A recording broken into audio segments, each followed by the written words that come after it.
ಶ್ರೀಗುರುಭ್ಯೋ ನಮಃ. ಹರಿ ಓಂ. ಜನ್ಮಾದ್ಯಸ್ಯ ಯತೋನ್ಮಯಾದಿತರತಶ್ಚಾರ್ಥೇಷ್ವಭಿಜ್ಞಸ್ವರಾಟ್ ತೇನೇ ಬ್ರಹ್ಮಹೃದಾಯಾದಿಕವಯೇ ಮುಹ್ಯಂತಿ ಯಂ ಸೂರಯಃ. ತೇಜೋ ವಾರಿಮೃದಾಂ ಯಥಾ ವಿನಿಮಯೋ ಯತ್ರ ತ್ರಿಸರ್ಗೋ ಮೃಷಾ. ಧಾಮ್ನಾ ಸ್ವೇನ ಸದಾ ನಿರಸ್ತಕುಹಕಂ ಸತ್ಯಂ ಪರಂ ಧೀಮಹಿ. ಸೃಷ್ಟಿಸ್ಥಿತ್ಯಪ್ಯಯೇಹ ನಿಯತಿದೃಹಿತಮೋ ಬಂಧಮೋಕ್ಷಾಶ್ಚ ಯಸ್ಮಾತ್. ಅಸ್ಯ ಶ್ರೀ ಬ್ರಹ್ಮರುದ್ರಪ್ರಭೃತಿಸುರನರದ್ವೀಷಶತ್ರುತ್ಮಕಸ್ಯ ವಿಷ್ಣೋರ್ವ್ಯಸ್ತಾಃ ಸಮಸ್ತಾಃ ಸಕಲಗುಣನಿಧಿಃ ಸರ್ವದೋಷವ್ಯಪೇತಃ. ಪೂರ್ಣಾನಂದೋ ವ್ಯಯೋ ಯೋ ಗುರುರಪಿ ಪರಮಃ ಚಿಂತಯೇತಂ ಮಹಾಂತಂ. ನಾರಾಯಣಂ ನಮಸ್ಕೃತ್ಯ ನರಂ ಚೈವ ನರೋತ್ತಮಂ ದೇವೀಂ ಸರಸ್ವತೀಂ ವ್ಯಾಸಂ ತತೋ ಜಯಮುದೀರಯೇತ್. ಅಭ್ರಮಂ ಭಂಗರಹಿತಂ ಅಜಡಂ ವಿಮಲಂ ಸದಾ ಆನಂದತೀರ್ಥಮತುಳಂ ಭಜೆ ತಾಪತ್ರಯಾಪಹಂ. ಯಂ ಪ್ರವ್ರಜಂತಮನುಪೇತಮಪೇತಕೃತ್ಯಂ ದ್ವೈಪಾಯನೋ ವಿರಹಕಾತರಾಜುಹಾವ. ಪುತ್ರೇತಿ ತನ್ಮಯತಯಾ ತರವೋಪಿ ನೇದುಃ ತಂ ಸರ್ವಭೂತಹೃದಯಂ ಮುನಿಮಾನತೋಸ್ಮಿ.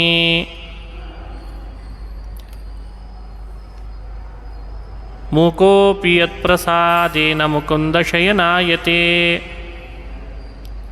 ರಾಜರಾಜಾಯತೆ ರಿಕ್ತೋ ರಾಘವೇಂದ್ರಂ ತಮಾಶ್ರಯೇ. ಆಪಾದಮೌಲಿಪರ್ಯಂತಂ ಗುರುಣಾಮಾಕೃತಿಂ ಸ್ಮರೇತ್.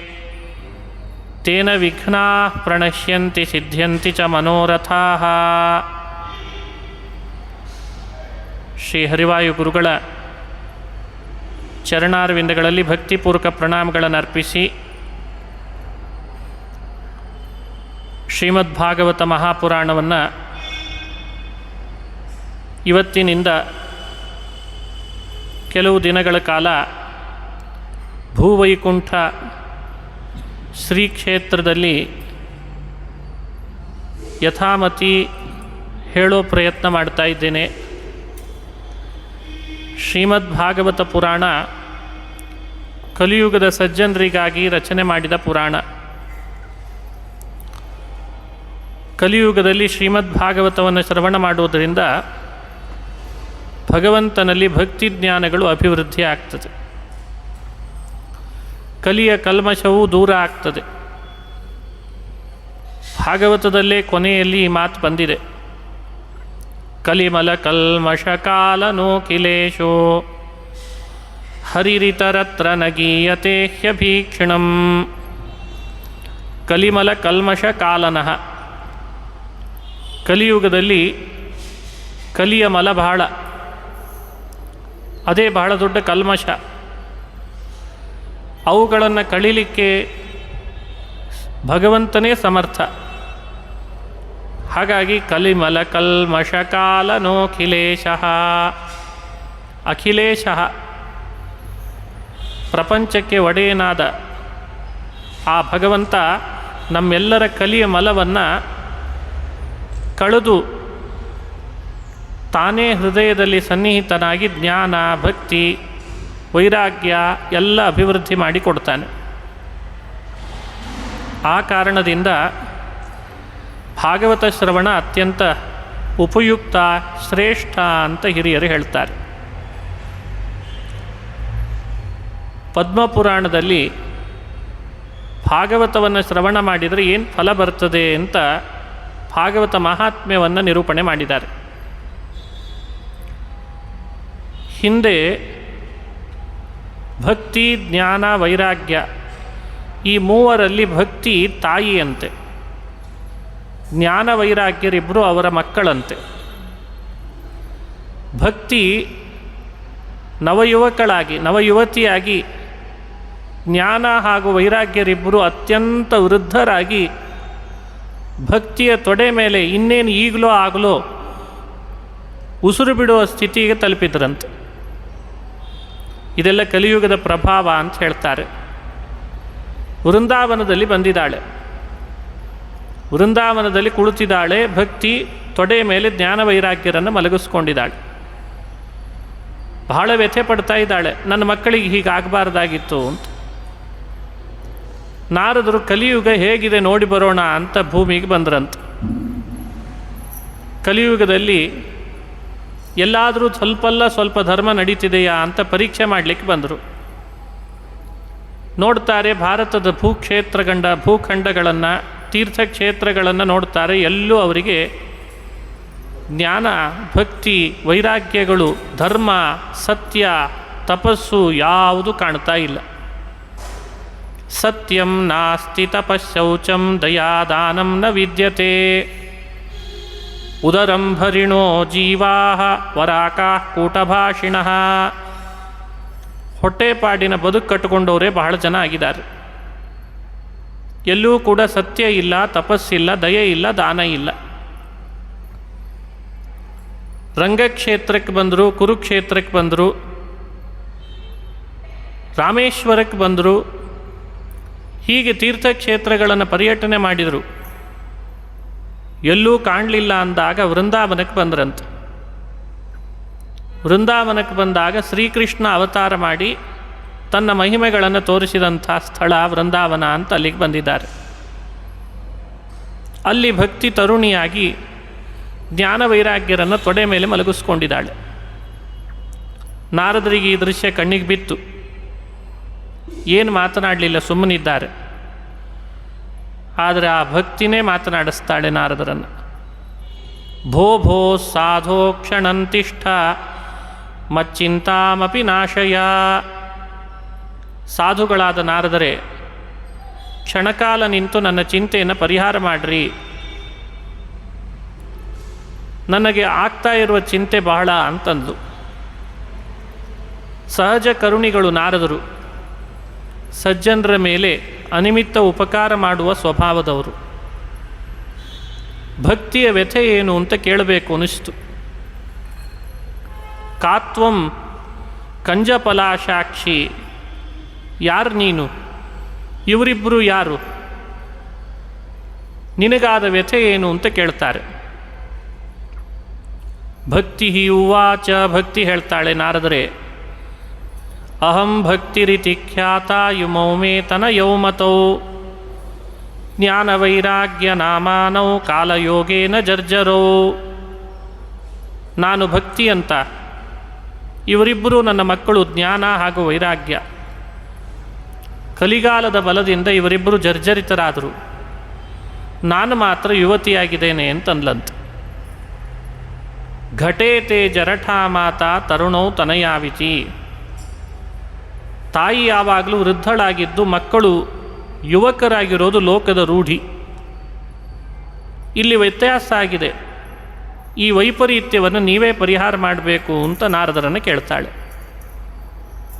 ನಾರದರು ಭಕ್ತಿಯ ವ್ಯಥೆ ಕೇಳಿ ಹೃದಯದಲ್ಲಿ ಭಗವಂತನ ಧ್ಯಾನ ಮಾಡ್ತಾರೆ. ಭಗವಂತ ಇದಕ್ಕೊಂದು ಪರಿಹಾರ ಹೇಳಲಿ ಅಂತ. ಅಶರೀರವಾಣಿ ಆಯ್ತಂತೆ ನಾರದರು ಕೇಳಿದ್ದಕ್ಕೆ. ಏತದರ್ಥಂತು ಸತ್ಕರ್ಮ ಸುರರ್ಷೇ ತ್ವಂ ಸಮಾಚರ. ಹೇ ದೇವರ್ಷಿ ನಾರದ, ಭಕ್ತಿಯ ವ್ಯಥೆ ಪರಿಹಾರ ಆಗಬೇಕಾದ್ರೆ ಸತ್ಕರ್ಮವನ್ನು ಆಚರಣೆ ಮಾಡು. ಸತ್ಕರ್ಮ ಮಾಡೋದರಿಂದ ಭಕ್ತಿಯ ವ್ಯಥೆ ಪರಿಹಾರ ಆಗ್ತದೆ ಅಂತ ಸೂಚನೆ ಮಾಡಿದ. ಅಶರೀರವಾಣಿಯ ಸೂಚನೆಯಂತೆ ನಾರದರು ತಮಗೆ ತಿಳಿದಂಥ ಅನೇಕ ಸತ್ಕರ್ಮಗಳನ್ನು ಆಚರಣೆ ಮಾಡಿದರು. ಹೋಮ, ಹವನ, ಜಪ, ಪಾರಾಯಣ ಇವುಗಳನ್ನೆಲ್ಲ ಮಾಡಿದರೂ ಭಕ್ತಿಯ ವ್ಯಥೆ ಪರಿಹಾರ ಆಗಲಿಲ್ಲ. ನಾರದರಿಗೆ ಸಂಶಯ ಬರಲಿಕ್ಕೆ ಪ್ರಾರಂಭ ಆಯಿತು. ನಾನು ಇಷ್ಟು ಸತ್ಕರ್ಮಗಳನ್ನು ಮಾಡಿದರೂ ಭಕ್ತಿಯ ವ್ಯಥೆ ಪರಿಹಾರ ಆಗ್ತಾ ಇಲ್ಲ ಅಂದರೆ ನನಗೆ ಗೊತ್ತಿಲ್ಲದ ಮತ್ತೊಂದು ಸತ್ಕರ್ಮ ಯಾವುದಾದ್ರೂ ಇದೆನಾ? ಅಥವಾ ನಾನು ಮಾಡಿದ ಸತ್ಕರ್ಮಗಳು ಯಾವುದು ಭಗವಂತ ಹೇಳಿದ ಸತ್ಕರ್ಮ ಅಲ್ವಾ ಅಂತ ಸಂಶಯ ಬಂತು. ಆಗ ಅವರಿಗೆ ಯಾರೇ ಸಿಕ್ಕರೂ ಕೂಡ ಇದರ ಬಗ್ಗೆನೇ ಚರ್ಚೆ ಮಾಡೋಣ ಅನ್ನಿಸ್ತು. ಬೇರೆ ಬೇರೆ ತೀರ್ಥ ಕ್ಷೇತ್ರ ಬೇರೆ ಬೇರೆ ಲೋಕಗಳಿಗೆ ಹೋಗಿರ್ತಿದ್ರು ನಾರದರು. ಅವರು ಎದುರುಗಡೆ ಕಂಡು ಕೂಡಲೇ ಸತ್ಕರ್ಮ ಅಂದರೆ ಯಾವುದು ಅಂತ ಕೇಳ್ತಿದ್ರಂತೆ ಪಾಪ. ಕೆಲವರಿಗಂತೂ ನಾರದರು ಹೀಗೆ ಪ್ರಶ್ನೆ ಮಾಡ್ತಾರೆ ಅಂತ ಮೊದಲೇ ಗೊತ್ತಾಗಿ ಅವರು ಮುಂದೆ ಹೋಗೋದೇ ಬಿಟ್ಬಿಟ್ಟಿದ್ರಂತೆ. ನಾವು ಹೋಗೋಣ, ನಾರದರ ಸತ್ಕರ್ಮ ಅಂದರೆ ಏನು ಅಂತ ಕೇಳೋಣ, ನಮಗದು ಗೊತ್ತಾಗದೇ ಇರೋಣ, ನಮಗೆ ಯಾಕಪ್ಪ ಬಿಡು ಅಂತ. ಸನತ್ ಕುಮಾರರ ಭೇಟಿ ಆಯಿತು ನಾರದರಿಗೊಮ್ಮೆ. ಅವರನ್ನು ಕೇಳ್ತಾರೆ. ಸನತ್ ಕುಮಾರರು ಭಗವಂತನ ಇಚ್ಛೆಯನ್ನು ಅರ್ಥವರು, ಜ್ಞಾನಿಗಳು, ಬ್ರಹ್ಮಮಾನಸ ಪುತ್ರರು. ಸತ್ಕರ್ಮದ ವಿವರಣೆಯನ್ನು ಕೊಟ್ಟರಂತೆ. ಜ್ಞಾನಯಜ್ಞ ಮಾಡಬೇಕು ನಾರದ, ದ್ರವ್ಯಯಜ್ಞಕ್ಕಿಂತ ಜ್ಞಾನಯಜ್ಞ ಶ್ರೇಷ್ಠ. ಗೀತೆಯಲ್ಲಿ ಕೃಷ್ಣ ಅದನ್ನು ಸಾರಿದ್ದಾನೆ. ಜ್ಞಾನಯಜ್ಞ ಪರಂತಪ ಅಂತ ಬರ್ತದೆ. ಹಾಗಾಗಿ ಸತ್ಕರ್ಮ ಅಂದರೆ ಶ್ರೀಮದ್ ಭಾಗವತದ ಜ್ಞಾನಯಜ್ಞ ಮಾಡಿಸು, ಭಕ್ತಿಯ ವ್ಯಥೆ ಪರಿಹಾರ ಆಗ್ತದೆ ಅಂತ ತಿಳಿಸಿದರು. ನಾರದರಂತಾರೆ, ನೀವು ಸತ್ಕರ್ಮದ ಪರಿಚಯ ಕೊಟ್ರಿ ನನಗೆ, ನೀವೇ ಭಾಗವತ ನಡೆಸಿಕೊಡ್ರಿ ಅಂತಂದರು. ಬೇರೆ ಆಚಾರ್ಯರನ್ನು ಕಾಂಟ್ಯಾಕ್ಟ್ ಮಾಡೋದಕ್ಕಿಂತ ನೀವೇ ನನಗೆ ಭಕ್ತಿ ಜ್ಞಾನ ವೈರಾಗ್ಯರಿಗೋಸ್ಕರ ಭಾಗವತ ಹೇಳಿಬಿಡ್ರಿ, ವ್ಯವಸ್ಥೆ ಎಲ್ಲ ನಾನು ಮಾಡ್ತೇನೆ ಅಂತಂದ್ರಂತೆ. ಗಂಗಾ ನದಿ ತೀರ, ಆನಂದವನ, ಹರಿದ್ವಾರ ಬಹಳ ಪವಿತ್ರವಾದ ಕ್ಷೇತ್ರ. ಅದನ್ನು ಮಾಯಾಪುರಿ ಅಂತ ಕರೀತಾರೆ. ಅಯೋಧ್ಯ, ಮಥುರಾ, ಮಾಯಾ, ಕಾಶಿ, ಕಾಂಚಿ, ಅವಂತಿಕಾ, ಪುರಿ, ದ್ವಾರಾವತಿ, ಈ 7 ಕ್ಷೇತ್ರಗಳನ್ನು ಮೋಕ್ಷದಾಯಕ ಅಂತ ಹಿರಿಯರು ಹೇಳ್ತಾರೆ. ಅದರಲ್ಲಿ ಮಥುರಾ, ಮಾಯಾ ಅಂತ ಮಾಯಾ ಶಬ್ದದಿಂದ ಹರಿದ್ವಾರವನ್ನು ತಿಳಿಸ್ತಾರೆ. ಹರಿದ್ವಾರಕ್ಕೆ ಮಾಯಾ ಅಂತ ಹೆಸರಿದೆ. ಆನಂದವನ ನರನಾರಾಯಣ ಪರ್ವತಗಳ ಸನ್ನಿಧಾನ, ಗಂಗೆಯ ಸನ್ನಿಧಾನ, ಭಾಗವತದ ವ್ಯವಸ್ಥೆಯೆಲ್ಲ ನಾರದರು ಮಾಡಿದ್ದಾರೆ. ಬೇರೆ ಬೇರೆ ಋಷಿ ಮುನಿಗಳಿಗೆ ಆಹ್ವಾನ ಕೊಟ್ಟರು, ಭಾಗವತ ನಡೀತದೆ ಬರ್ರಿ. ಭಕ್ತಿ ವೃಂದಾವನದಿಂದ ತಾನೂ ಬಂದ್ಲಂತೆ. ತನ್ನ ಮಕ್ಕಳು ಜ್ಞಾನ ವೈರಾಗ್ಯರನ್ನು ಕರೆದುಕೊಂಡು ಗಂಗಾ ತೀರದಲ್ಲಿ ಬಂದು ಭಾಗವತ ಶ್ರವಣಕ್ಕೆ ಅಂತ ಕೂಡ್ತಾಳೆ. ಕಾರ್ತೀಕ ಮಾಸದ ಶುಕ್ಲ ಪಕ್ಷದ ನವಮಿಯಿಂದ ಭಾಗವತ ಆರಂಭ ಆಯಿತು. ಸನತ್ ಕುಮಾರರು ಪುರಾಣ ಹೇಳಿದರು.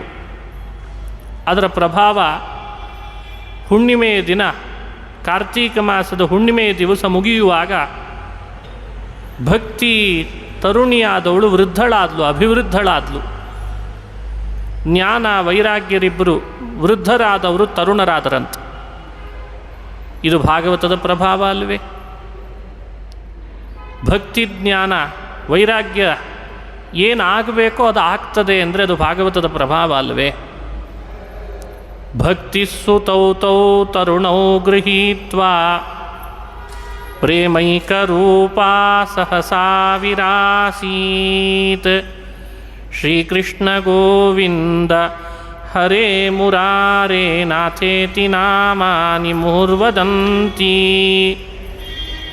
ಭಕ್ತಿ ಸುತೌ, ಭಕ್ತಿ ಹಾಗೂ ಅವರ ಮಕ್ಕಳು, ಅದರಲ್ಲಿ ಭಕ್ತಿ ಇಬ್ಬರನ್ನು ಹಿಡಿದು ಅವಳು ವೃದ್ಧಳಾಗಿ ಆ ಭಾಗವತ ಶ್ರವಣದ ಪ್ರಭಾವದಿಂದ ಆನಂದ ಪುಳಕಿತಳಾಗಿ ಶ್ರೀಕೃಷ್ಣ ಗೋವಿಂದ ಹರೇ ಮುರಾರೇ ನಾಥ ಅಂತ ನಾಮಕೀರ್ತನ ಮಾಡ್ತಾ ಕುಣಿತಾ ಇದ್ದಾಳಂತೆ.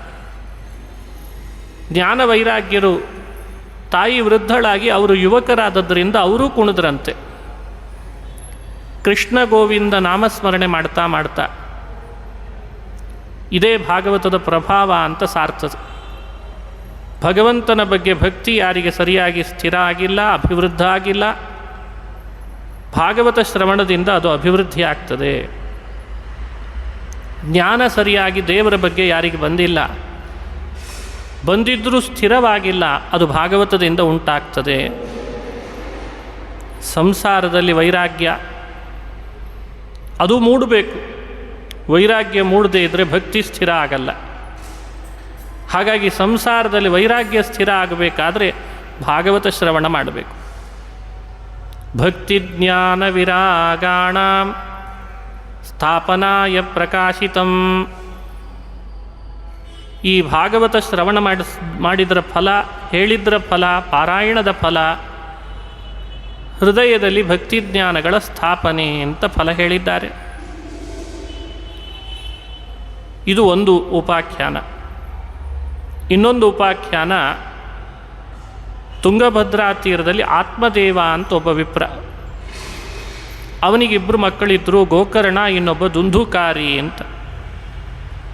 ದುಂದುಕಾರಿ ದುಂದು ವೆಚ್ಚ ಮಾಡ್ತಾ, ಜೂಜಾಡ್ತಾ, ಮದಿರಾಪಾನ ಮಾಡ್ತಾ, ವೇಶ್ಯರ ಜೊತೆಗೆ ಹೋಗಿ ಹಣ ಎಲ್ಲ ವ್ಯಯ ಮಾಡ್ತಾ ಇದ್ದ, ಅಪವ್ಯಯ ಮಾಡ್ತಾ ಇದ್ದ. ಅಷ್ಟು ಚಟಗೋರನಾದ ದುಂದುಕಾರಿಯನ್ನು ತಿದ್ದಲಿಕ್ಕಾಗಲೇ ಇಲ್ಲ. ಗೋಕರ್ಣ ಸದಾಚಾರಿ, ಇಂದ್ರಿಯಗಳನ್ನು ನಿಗ್ರಹಿಸಿಕೊಂಡು ಶಾಂತ, ದಾಂತ, ಶಾಸ್ತ್ರಗಳ ಶ್ರವಣ ಮಾಡ್ತಾ, ತೀರ್ಥ ಕ್ಷೇತ್ರಗಳನ್ನು ಪರ್ಯಟನೆ ಮಾಡ್ತಾ, ಕೇಳಿದವರಿಗೆ ಉಪದೇಶ ಮಾಡ್ತಾ ಧರ್ಮವನ್ನು, ತಾನೂ ಧರ್ಮಿಷ್ಠನಾಗಿ ಬದುಕು ಕಟ್ಟಿಕೊಳ್ತಾ ಇದ್ದ. ದುಂದುಕಾರಿಯ ಉಪಟಳ ತಡಿಲಿಕ್ಕಾಗದೆ ಮನೆ ಬಿಟ್ಟೇ ಹೋಗಿಬಿಟ್ರಂತೆ. ಕೊನೆಗೆ ಆತ್ಮದೇವ ತಂದೆ ಬಹುದಿವಸಗಳು ವ್ಯಥೆ ಪಟ್ಟುಕೊಂಡು ಆತನೂ ದೇಹ ಬಿಟ್ಟ. ಗೋಕರ್ಣ ತೀರ್ಥಯಾತ್ರೆ ಮಾಡ್ತಾ ಮಾಡ್ತಾ ತನ್ನ ಕಾಲಹರಣ ತಾನು ಮಾಡಿಕೊಂಡಿದ್ದವನು ಒಮ್ಮೆ ಮನೆಗೆ ಬಂದಂತೆ. ತನ್ನೂರಿಗೆ ಬಂದು ಮನೆಗೆ ಬಂದ. ರಾತ್ರಿ ಮಲಗಿದಾನೆ. ದುಂದುಕಾರಿ ಪ್ರೇತವಾಗಿ ಕಾಡ್ತಾ ಇದ್ದಾನಂತೆ ಗೋಕರ್ಣನಿಗೆ. ಕೂಗದ ಹಾಗೆ ಶಬ್ದ, ವಿಚಿತ್ರವಾಗಿ ಪ್ರೇತದ ಉಪಟಳ, ಬಾಗಿಲು ತಟ್ಟೋದು, ಗೋಕರ್ಣ ಅಂತ ಕೂಗೋದು, ಕಿರ್ಚೋದು, ಏನೇನೋ ಮಾಡ್ತಾ ಇದ್ದಾನೆ. ಪ್ರೇತಗಳು ಉತ್ಪಾತ ಅಂತಾರೆ. ಇದೇನಿದು ಅಂತ ದುಂದುಕಾರಿ ಮಾಡ್ತಿದ್ದಾನೆ ಅಂತ ಮೊದಲೇ ಇವನಿಗೆ ಅನ್ನಿಸ್ಲಿಲ್ಲ. ಯಾರೋ ಇರಬೇಕು ಅಂತ. ಬಾಗಿಲು ತಟ್ಟದಾಗ ಆಗ್ತಿದೆ ಇಲ್ಲ, ಯಾರು ನೋಡೋಣ ಅಂತ ಬಾಗಿಲು ತೆಗೆದ ಗೋಕರ್ಣ. ನೋಡ್ತಾನೆ, ಎದುರು ಕಡೆಯಲ್ಲಿ ಪ್ರೇತ. ಸಕೃನ್ಮೇಷ ಸಕೃದ್ಧಸ್ತಿ ಸಕೃತ್ಯ ಮಹಿಷೋಭವತ್. ಒಮ್ಮೆ ಆಡಾಗ್ತಾ ಇದೆ, ಒಮ್ಮೆ ಆನೆ ಕಂಡಾಗ ಕಾಣ್ತಾ ಇದೆ, ಒಮ್ಮೆ ಬೆಂಕಿ ಉರಿದಾಗ ಉರಿತಾ ಇದೆ. ಗೋಕರ್ಣನಿಗೆ ಅನ್ನಿಸ್ತು, ಇದು ಯಾವುದೋ ಪ್ರೇತನೆ ಬಂದಿದೆ ನನ್ನನ್ನು ಪೀಡಿಸ್ಲಿಕ್ಕೆ ಅಂತ. ಧೈರ್ಯ ಮಾಡಿ ಕೇಳ್ದ, ಯಾರು ನೀನು? ಯಾಕೆ ಇಲ್ಲಿಗೆ ಬಂದಿದ್ದಿ? ಏನು ನಿನ್ನ ಕೆಲಸ? ಆಗ ಆ ಪ್ರೇತ ಹೇಳ್ತದೆ, ಅಹಂ ಭ್ರಾತಾ ತ್ವದೀಯೋಸ್ಮಿ ದುಂದುಕಾರೀತಿ ನಾಮತಃ. ಗೋಕರ್ಣ, ನನ್ನೇ ಮರ್ತ್ಯನೋ, ನಿನ್ನ ಸಹೋದರ ನಾನು ದುಂದುಕಾರಿ ಅಂತಂದ. ನಾನು ಮಾಡಿದ ಪಾಪ ಅಷ್ಟಿಷ್ಟಲ್ಲ. ಪಾಪದ ಫಲವಾಗಿ ಪ್ರೇತ ಶರೀರ ಬಂದಿದೆ. ನಾನು ಯಾವ ಆಹಾರ ತಿನ್ನಲಿಕ್ಕೂ ಆಗ್ತಾ ಇಲ್ಲ, ಹಸಿವೆ ಬಾಧಿಸ್ತಾ ಇದೆ ಪ್ರೇತ ಶರೀರದಲ್ಲಿ. ವಾತಾಹಾರೇನ ಜೀವಾಮಿ, ಗಾಳಿ ಮಾತ್ರ ಕುಡ್ಕೊಂಡು ಬದುಕೋ ಸ್ಥಿತಿ ಆಗಿದೆ. ನೀನೇನಾದರೂ ಉಪಾಯ ಮಾಡಿ ನನಗೆ ಈ ಪ್ರೇತ ಶರೀರದಿಂದ ಮುಕ್ತಿ ಕೊಡಿಸು ಅಂತ ಕೇಳ್ತಾ ಇದ್ದಾನೆ. ಯಾವುದಾದ್ರೂ ಉಪಾಯ ಮಾಡು. ಉಪಾಯಮಪರಂ ಕಂಚಿತ್ ವಿಚಾರಯತು ಸಾಂಪ್ರತಂ. ಕಂಚಿತ್ ಉಪಾಯಂ ಸಾಂಪ್ರತಂ ವಿಚಾರಯತು. ಗೋಕರ್ಣ, ಬಹುಬೇಗ ಯಾವುದಾದ್ರೂ ಒಂದು ಉಪಾಯವನ್ನು ಮಾಡಿ ನನಗೆ ಪ್ರೇತತ್ವದಿಂದ ಮುಕ್ತಿ ಕೊಡಿಸು ಅಂತ ಬೇಡಿದ. ಗೋಕರ್ಣ ಅಂತಾನೆ, ನಾನು ತೀರ್ಥಕ್ಷೇತ್ರಗಳನ್ನು ಪರ್ಯಟನೆ ಮಾಡ್ತಾ ಗಯಾ ಕ್ಷೇತ್ರಕ್ಕೆ ಹೋಗಿದ್ದೆ. ನೀನು ಹೀಗಿದ್ದಿ, ನೀನು ಹೀಗಾಗಿದ್ದಿ ಅಂತ ತಿಳಿದೇ ಗಯಾ ಕ್ಷೇತ್ರದಲ್ಲಿ ಪಿಂಡ ಪ್ರದಾನ ಮಾಡಿದೆ. ನಿನಗಿನ್ನೂ ಮುಕ್ತಿಯಾಗಿಲ್ವೇ ಅಂತಂದ. ಆಗ ಆ ಪ್ರೇತ ಹೇಳ್ತದೆ, ಗಯಾ ಶ್ರಾದ್ದಶತೇನಾಪಿ ಮುಕ್ತಿರ್ಮೇನ ಭವಿಷ್ಯತಿ. 100 ಬಾರಿ ಗಯಾ ಶ್ರಾದ್ದ ಮಾಡಿದರು ನನ್ನ ಪಾಪ ಏನು ಕರಗಲ್ಲ. ನಾನು ಅಷ್ಟು ಪಾಪ ಮಾಡಿದ್ದೇನೆ. ಗಯಾ ಕ್ಷೇತ್ರ ಪವಿತ್ರ. ಶ್ರಾದ್ದ ಮಾಡಿ ಪಿಂಡ ಪ್ರದಾನ ಮಾಡಿದರೆ ಮುಕ್ತಿ ಆಗ್ತದೆ, ಸದ್ಗತಿ ಆಗ್ತದೆ, ನಿಜ. ಆದರೆ ನನ್ನ ಪಾಪ ಅದಕ್ಕೂ ಮಿಗಿಲಾಗಿದೆಯಲ್ಲಪ್ಪ. ಆ ಕಾರಣದಿಂದ ಬೇರೆ ಉಪಾಯ ಹುಡುಕು, ಬೇರೆ ಉಪಾಯದಿಂದ ನನಗೆ ಮುಕ್ತಿ ಕೊಡಿಸು ಇಷ್ಟು ಅಂಗಲಾಚಿ ಬೇಡಿದಾಗ ಗೋಕರ್ಣನಿಗೆ ಹೊಳೆದದ್ದು ಶ್ರೀಮದ್ ಭಾಗವತದ ಉಪಾಖ್ಯಾನ, ಶ್ರೀಮದ್ ಭಾಗವತದ ಕಥಾ. ಅದನ್ನು ಮಾಡೋಣ, ಭಗವಂತ ಪ್ರೀತನಾಗಿ ಅವನ ಪಾಪಗಳನ್ನು ಕಳೀಲಿ ಅಂತ ತಾನೇ ಭಾಗವತವನ್ನು ಹೇಳ್ತಾನೆ ಗೋಕರ್ಣ. ದುಂದುಕಾರಿ ಪ್ರೇತ ದಿನಾ ಭಾಗವತ ಶ್ರವಣಕ್ಕೆ ಅಂತ ಮನೆಗೆ ಬರ್ತಿದ್ದಂತೆ. ಬೇರೆ ಬೇರೆಯವರೂ ಬರ್ತಿದ್ದರು, ಪ್ರೇತನೂ ಬರ್ತಾ ಇತ್ತು. ಗೋಕರ್ಣನ ಮನೆಯಲ್ಲಿದ್ದ ಒಂದು ಬಿದಿರುಗೋಲ್ನಲ್ಲಿ ಸೇರಿಕೊಂಡ. ಭಾಗವತ ಮೊದಲನೇ ದಿವಸ ಶ್ರವಣ ಮಾಡಿದ್ದಾನೆ ಸಾಯಂಕಾಲದವರೆಗೂ. ಬಿದಿರುಕೋಲಿನ ಒಂದು ಗಂಟು ಒಡೆದುಕೊಂಡು ಹೊರಗೆ ಬಂದಂತೆ. ಇದು ಒಂದು ಪ್ರಭಾವನೆ ಭಾಗವತದ್ದು. ಎರಡನೇ ದಿನ ಎರಡನೇ ಗಂಟು ಒಡೆದ ಆ ಬಿದಿರುಗೋಲಿನಲ್ಲಿದ್ದ ಗಂಟನ್ನು. ದ್ವಿತೀಯೇನ್ಹಿ ತಥಾ ಸಾಯಂ ದ್ವಿತೀಯ ಗ್ರಂಥಿ ಭೇದನಂ. ಎರಡನೇ ದಿನ ಎರಡನೇ ಗಂಟು ಒಡೆದುಕೊಂಡು ಬಂದಿದ್ದಾನೆ. 3, 4 ಹೀಗೆ ದಿನ ಕಳೆದ ಹಾಗೆ ಗಂಟು ಒಡೆದುಕೊಂಡು ಹೊರಗೆ ಬರ್ತಿದ್ದ. ರಾತ್ರಿ ಮರದ ಮೇಲೆ ಕೂತು ಪ್ರೇತ ಬೆಳಗ್ಗೆ ಕೇಳಿದ ಭಾಗವತವನ್ನೆಲ್ಲ ಮನನನೂ ಮಾಡ್ತಾ ಇದ್ದ. ಬೆಳಗ್ಗೆ ಶ್ರವಣ, ರಾತ್ರಿ ಮನನ. ಶ್ರವಣ ಮನನ ಆದರೆ ಮುಂದೆ ಧ್ಯಾನ ಮಾಡಲಿಕ್ಕೆ ಅನುಕೂಲ ಆಗ್ತದೆ. ಆವನ ಶ್ರವಣ ಮನನ ನಿಧಿಧ್ಯಾಸನ ಆ ವಿಷ್ಣುವಿನ ಭಕ್ತಿ ಮಹಾಪ್ರಸಾದಂಗಳು ಕೈವಲ್ಯ ಪದಕೀಕಿದ ನೀಚಣಿಕೆಂದು ಭಾವಜ್ಞರು ಪೇಳ್ವರೋ. ವೇದ ಭಾವಜ್ಞರು ಪೇಳ್ವರೋ. ಇದಕ್ಕಿಂತ ಏನು ಬೇಕು? ಶ್ರವಣ ಆಯಿತು, ರಾತ್ರಿಯೆಲ್ಲ ಮನನ ಆಯಿತು. ಅದರ ಪ್ರಭಾವ 7ನೇ ದಿನ ಭಾಗವತ ಮುಕ್ತಾಯ ಆದಾಗ ಆಕಾಶದಲ್ಲಿ ಒಂದು ವಿಮಾನ ಬಂದಿತ್ತಂತೆ. 7ನೇ ಗಂಟು ಒಡೆದುಕೊಂಡು ಹೊರಗೆ ಬಂದಿದ್ದಾನೆ. ಪ್ರೇತ ಶರೀರ ಕೆಳಗೆ ಬಿದ್ದಿದೆ ದುಂದುಕಾರಿದು. ಶ್ರವಣಕ್ಕೆ ಬಂದ ಭಾಗವತ ಶ್ರವಣಕ್ಕೆ ಬಂದ ಭಕ್ತರು ಪ್ರತ್ಯಕ್ಷವಾಗಿ ನೋಡಿದ್ರಂತೆ ಪ್ರೇತ ಶರೀರ ಕೆಳಗೆ ಬಿದ್ದದ್ದು. ಆಕಾಶದಲ್ಲಿ ವಿಮಾನ ಏರಿದ. ದುಂದುಕಾರಿ ದಿವ್ಯ ರೂಪ ಬಂದಿತ್ತು. ಕೊರಳಲ್ಲಿ ತುಳಸಿ ಮಾಲೆ ಧರಿಸಿದ್ದ. 12 ಪುಂಡ್ರಗಳೆಲ್ಲ ಅವನ ದೇಹದಲ್ಲಿ ಚಿಹ್ನಿತ ಆಗಿತ್ತು. ಆ ವಿಮಾನದಲ್ಲಿ ಕುಳಿತುಕೊಂಡು ಗೋಕರ್ಣನಿಗೆ ಹೇಳ್ತಾನೆ, ಎಂಥ ಅದ್ಭುತ ಕಾರ್ಯ ಮಾಡಿದೆಯಪ್ಪ. ಧನ್ಯ ಭಾಗವತೀ ವಾರ್ತಾ ಪ್ರೇತಪೀಡಾ ವಿನಾಶಿನಿ ಸಪ್ತಾಹೋಪಿ ತಥಾ ಧನ್ಯಃ ಕೃಷ್ಣಲೋಕಫಲಪ್ರದಃ. ಈ ಭಾಗವತದ ವಾರ್ತೆ ಧನ್ಯ. ನನ್ನ ಪ್ರೇತತ್ವ ಕಳಿತು, ಪ್ರೇತ ಪೀಡೆ ಪರಿಹಾರ ಮಾಡಿತು. ಸಪ್ತಾಹೋಪಿ ತಥಾ ಧನ್ಯ. 7 ದಿನಗಳ ಕಾಲ ಸಪ್ತಾಹ ಶ್ರವಣ ಅಂದರೆ ಅದೇ ಅರ್ಥ. ಇದು ಧನ್ಯ. ಕೃಷ್ಣನ ಲೋಕ ಪ್ರಾಪ್ತಿ ಆಗ್ತಾ ಇದೆ. ವಿಮಾನ ಬಂದಿದೆ. ದೇವತೆಗಳು ದೇವ ದೂತರನ್ನು ಕಳಿಸಿಕೊಟ್ಟಿದ್ದಾರೆ ನನ್ನನ್ನು ಕೃಷ್ಣನ ಲೋಕಕ್ಕೆ ಅಂತ ಬರೆಸಲಿಕ್ಕೆ. ಹಾಗಾಗಿ ಸಪ್ತಾಹ ಶ್ರವಣ ಇದು ಧನ್ಯ ಅಂತ ಉದ್ಗಾರ ಮಾಡಿದ. ಆ ವಿಮಾನದಲ್ಲಿ ಕುಳಿತು ಕೃಷ್ಣನ ಲೋಕಕ್ಕೆ ಅಂತ ದುಂದುಕಾರಿ ಹೊರಟ. ಹೀಗೆ ಪ್ರೇತ ಶರೀರದಿಂದ ಪ್ರೇತ ಪೀಡೆಯಿಂದ ಪರಿಹಾರ ಮಾಡಿದ್ದು ಶ್ರೀಮದ್ ಭಾಗವತ. ಈ ಉಪಾಖ್ಯಾನ ಪದ್ಮಪುರಾಣದಲ್ಲಿ ಬರ್ತದೆ. ನಮಗೆ ತಿಳಿದ ಸಂದೇಶ, ನಾವು ಭಾಗವತವನ್ನು ಶ್ರದ್ಧೆಯಿಂದ ಹೇಳಿದರೆ, ಕೇಳಿದರೆ, ಹೇಳುವ ಕೇಳುವ ವ್ಯವಸ್ಥೆ ಮಾಡಿದರೆ ನಾವು ಮಾಡಿದ ಪಾಪಗಳು ಈ ಜನ್ಮದ್ದು ಪರಜನ್ಮದ್ದು ಅಥವಾ ಮುಂದೇನಾದರೂ ನಮ್ಮ ಪಾಪದಿಂದ ಪ್ರೇತ ಶರೀರ ಬರಲಿಕ್ಕಿದ್ದರೆ, ನಮ್ಮ ಹಿರಿಯರು ಯಾರಾದರೂ ಪ್ರೇತ ಶರೀರ ಪಡೆದಿದ್ದರೆ ಅದೆಲ್ಲ ಪರಿಹಾರ ಆಗ್ತದೆ. ಹಾಗಾಗಿ ಪ್ರೇತ ಶರೀರ ಪರಿಹಾರ, ಪ್ರೇತ ಪೀಡೆ ಪರಿಹಾರ, ಭೂತ ಪ್ರೇತಗಳ ಬಾಧೆ ಪರಿಹಾರ, ನಮ್ಮಿಂದ ನಡೆದ ಪಾಪಗಳ ಪರಿಹಾರ, ಇದೆಲ್ಲ ಭಾಗವತದ ಫಲ ಅಂತ ಹೇಳ್ತಾರೆ.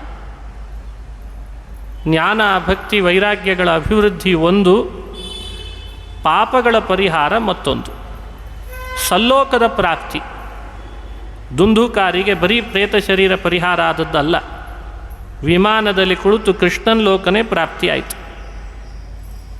ಆ ಭಗವಂತನ ಲೋಕ ಪ್ರಾಪ್ತಿ ಭಾಗವತದ ಫಲ ಅಂತ ಹೇಳಿದ್ದಾರೆ. ಹಾಗಾಗಿ ಸಪ್ತಾಹ ಶ್ರವಣ ಮೇಲಾಗಿ ಭೂವೈಕುಂಠ, ತಿರುಪತಿ ಅಂದರೆ ಭೂವೈಕುಂಠ.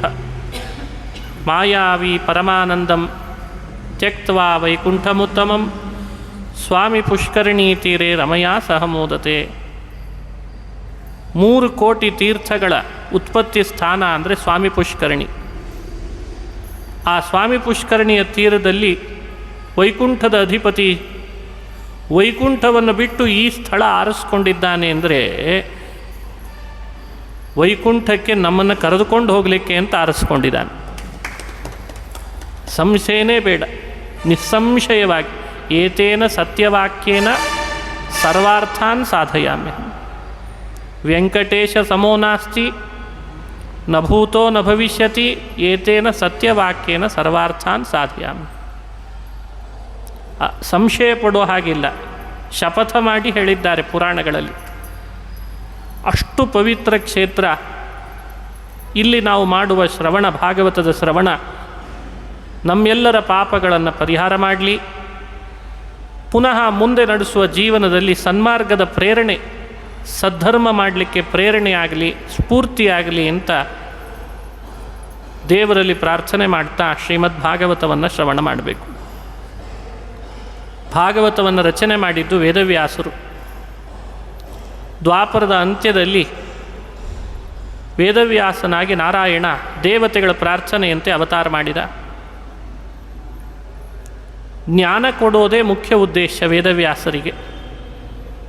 ಜ್ಞಾನಾರ್ಥಿಗಳಿಗೆ ಜ್ಞಾನ, ಹಸಿವೆ ಆದವನಿಗೆ ಅನ್ನ, ನೀರಡಿಕೆ ಆದವನಿಗೆ ನೀರು, ಜ್ಞಾನ ಬಯಸುವವನಿಗೆ ಜ್ಞಾನ. ಆ ಸಮಯಕ್ಕೆ ಇವೆಲ್ಲವೂ ಒದಗಿದರೆ ಮನುಷ್ಯ ತನ್ನ ಬದುಕನ್ನು ಸರಳವಾಗಿ ಕಟ್ಟಿಕೊಳ್ತಾನೆ. ಮೂಲಭೂತ ಸೌಕರ್ಯ ಅಂತಾರೆ. ಹಗಲಾಗಿದೆ, ಬೆಳಕಿಲ್ಲ ಅಂದ್ರೆ ಅರ್ಥ ಏನು? ರಾತ್ರಿ ಆಗಿದೆ, ಚಂದ್ರನ ಕಿರಣಗಳಿಲ್ಲ ಅಂದ್ರೆ ಅರ್ಥ ಏನು?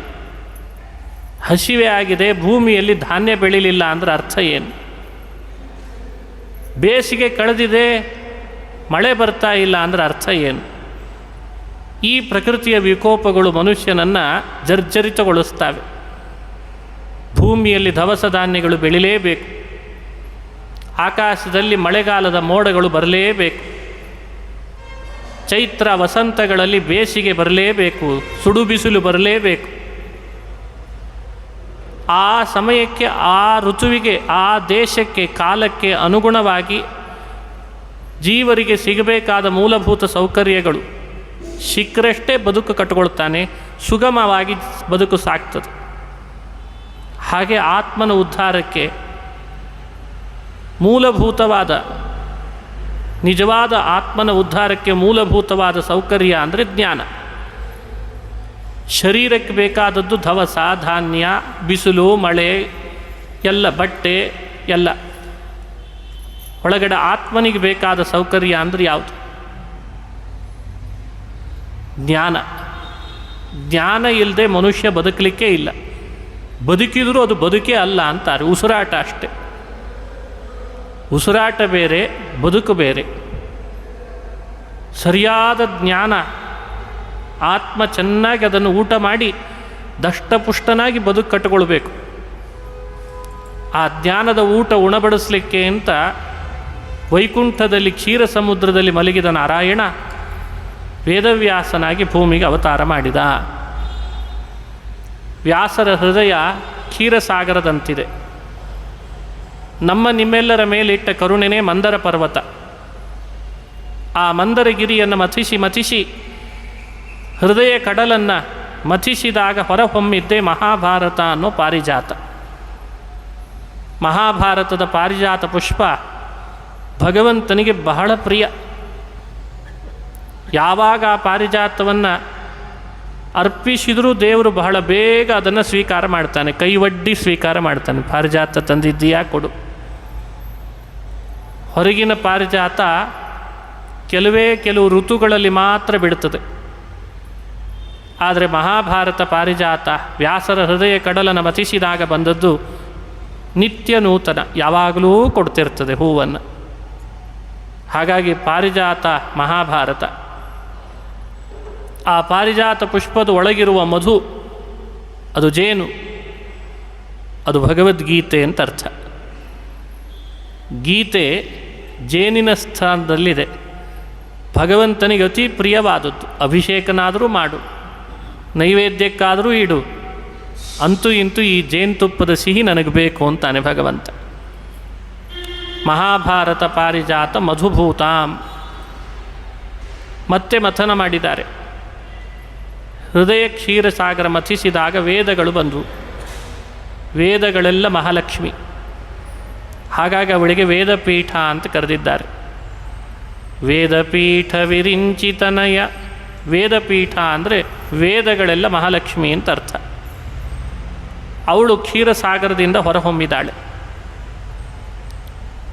ಅವುಗಳಿಂದ ಮನುಷ್ಯ ಶ್ರೀವಂತಿಕೆಯನ್ನು ಪಡೀಲಿ, ಭೌತಿಕ ಸಂಪತ್ತನ್ನು ಪಡೀಲಿ, ಆಧ್ಯಾತ್ಮಿಕ ಸಂಪತ್ತನ್ನು ಪಡೀಲಿ, ಸುಭದ್ರವಾದ ಬದುಕನ್ನು ಕಟ್ಟಿಕೊಳ್ಳಿ, ದೇವತೆಗಳಿಗೆ ಪ್ರಿಯವಾದ ಬದುಕನ್ನು ಬಾಳಲಿ.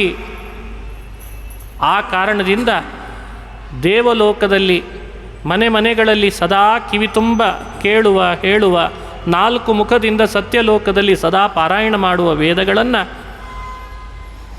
ವೇದವ್ಯಾಸ ತನ್ನ ಹೃದಯ ಕಡಲನ್ನು ಮಥನ ಮಾಡಿ ಭೂಮಿಗೆ ಕೊಟ್ಟ.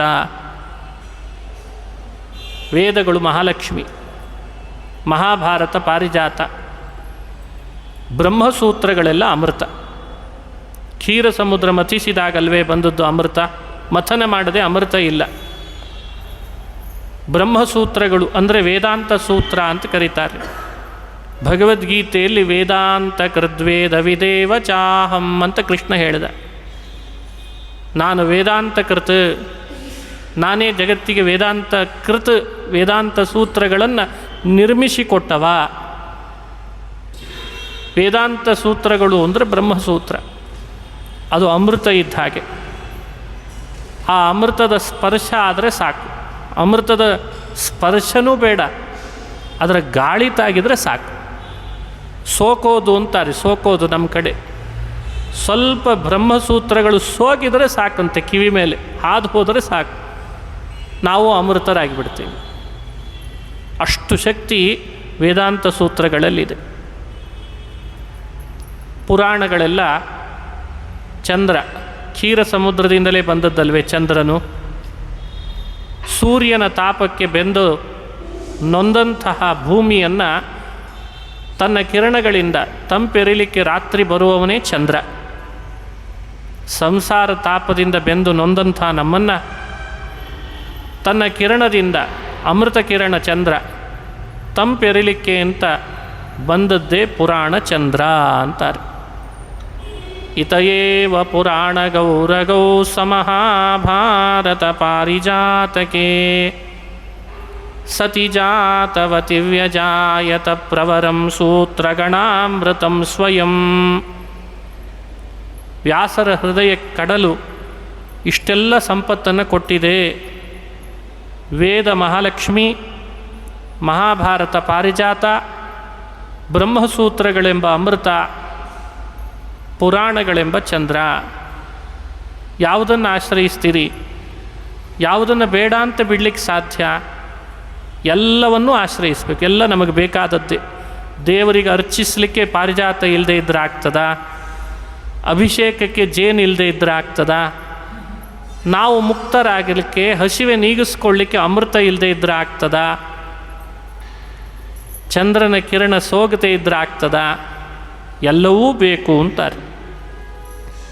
ಹೀಗೆ ಶ್ರೀಮದ್ ಭಾಗವತ ಚಂದ್ರನ ಸ್ಥಾನದಲ್ಲಿದೆ. ಚಂದ್ರ ತನ್ನ ಅಮೃತ ಕಿರಣಗಳನ್ನು ಎಲ್ಲರಿಗೆ ಬೀರಿ ಆನಂದ ಕೊಡುವಂತೆ ಶ್ರೀಮದ್ ಭಾಗವತ ಅನ್ನೋ ಚಂದ್ರ ನಮ್ಮನ್ನು ತಂಪೆರಿತಾನೆ ಅಂತ ಭಾವಿಸಬೇಕು. ಭಾಗವತ ಬಹಳ ಅರ್ಥಗರ್ಭಿತನೂ ಹೌದು.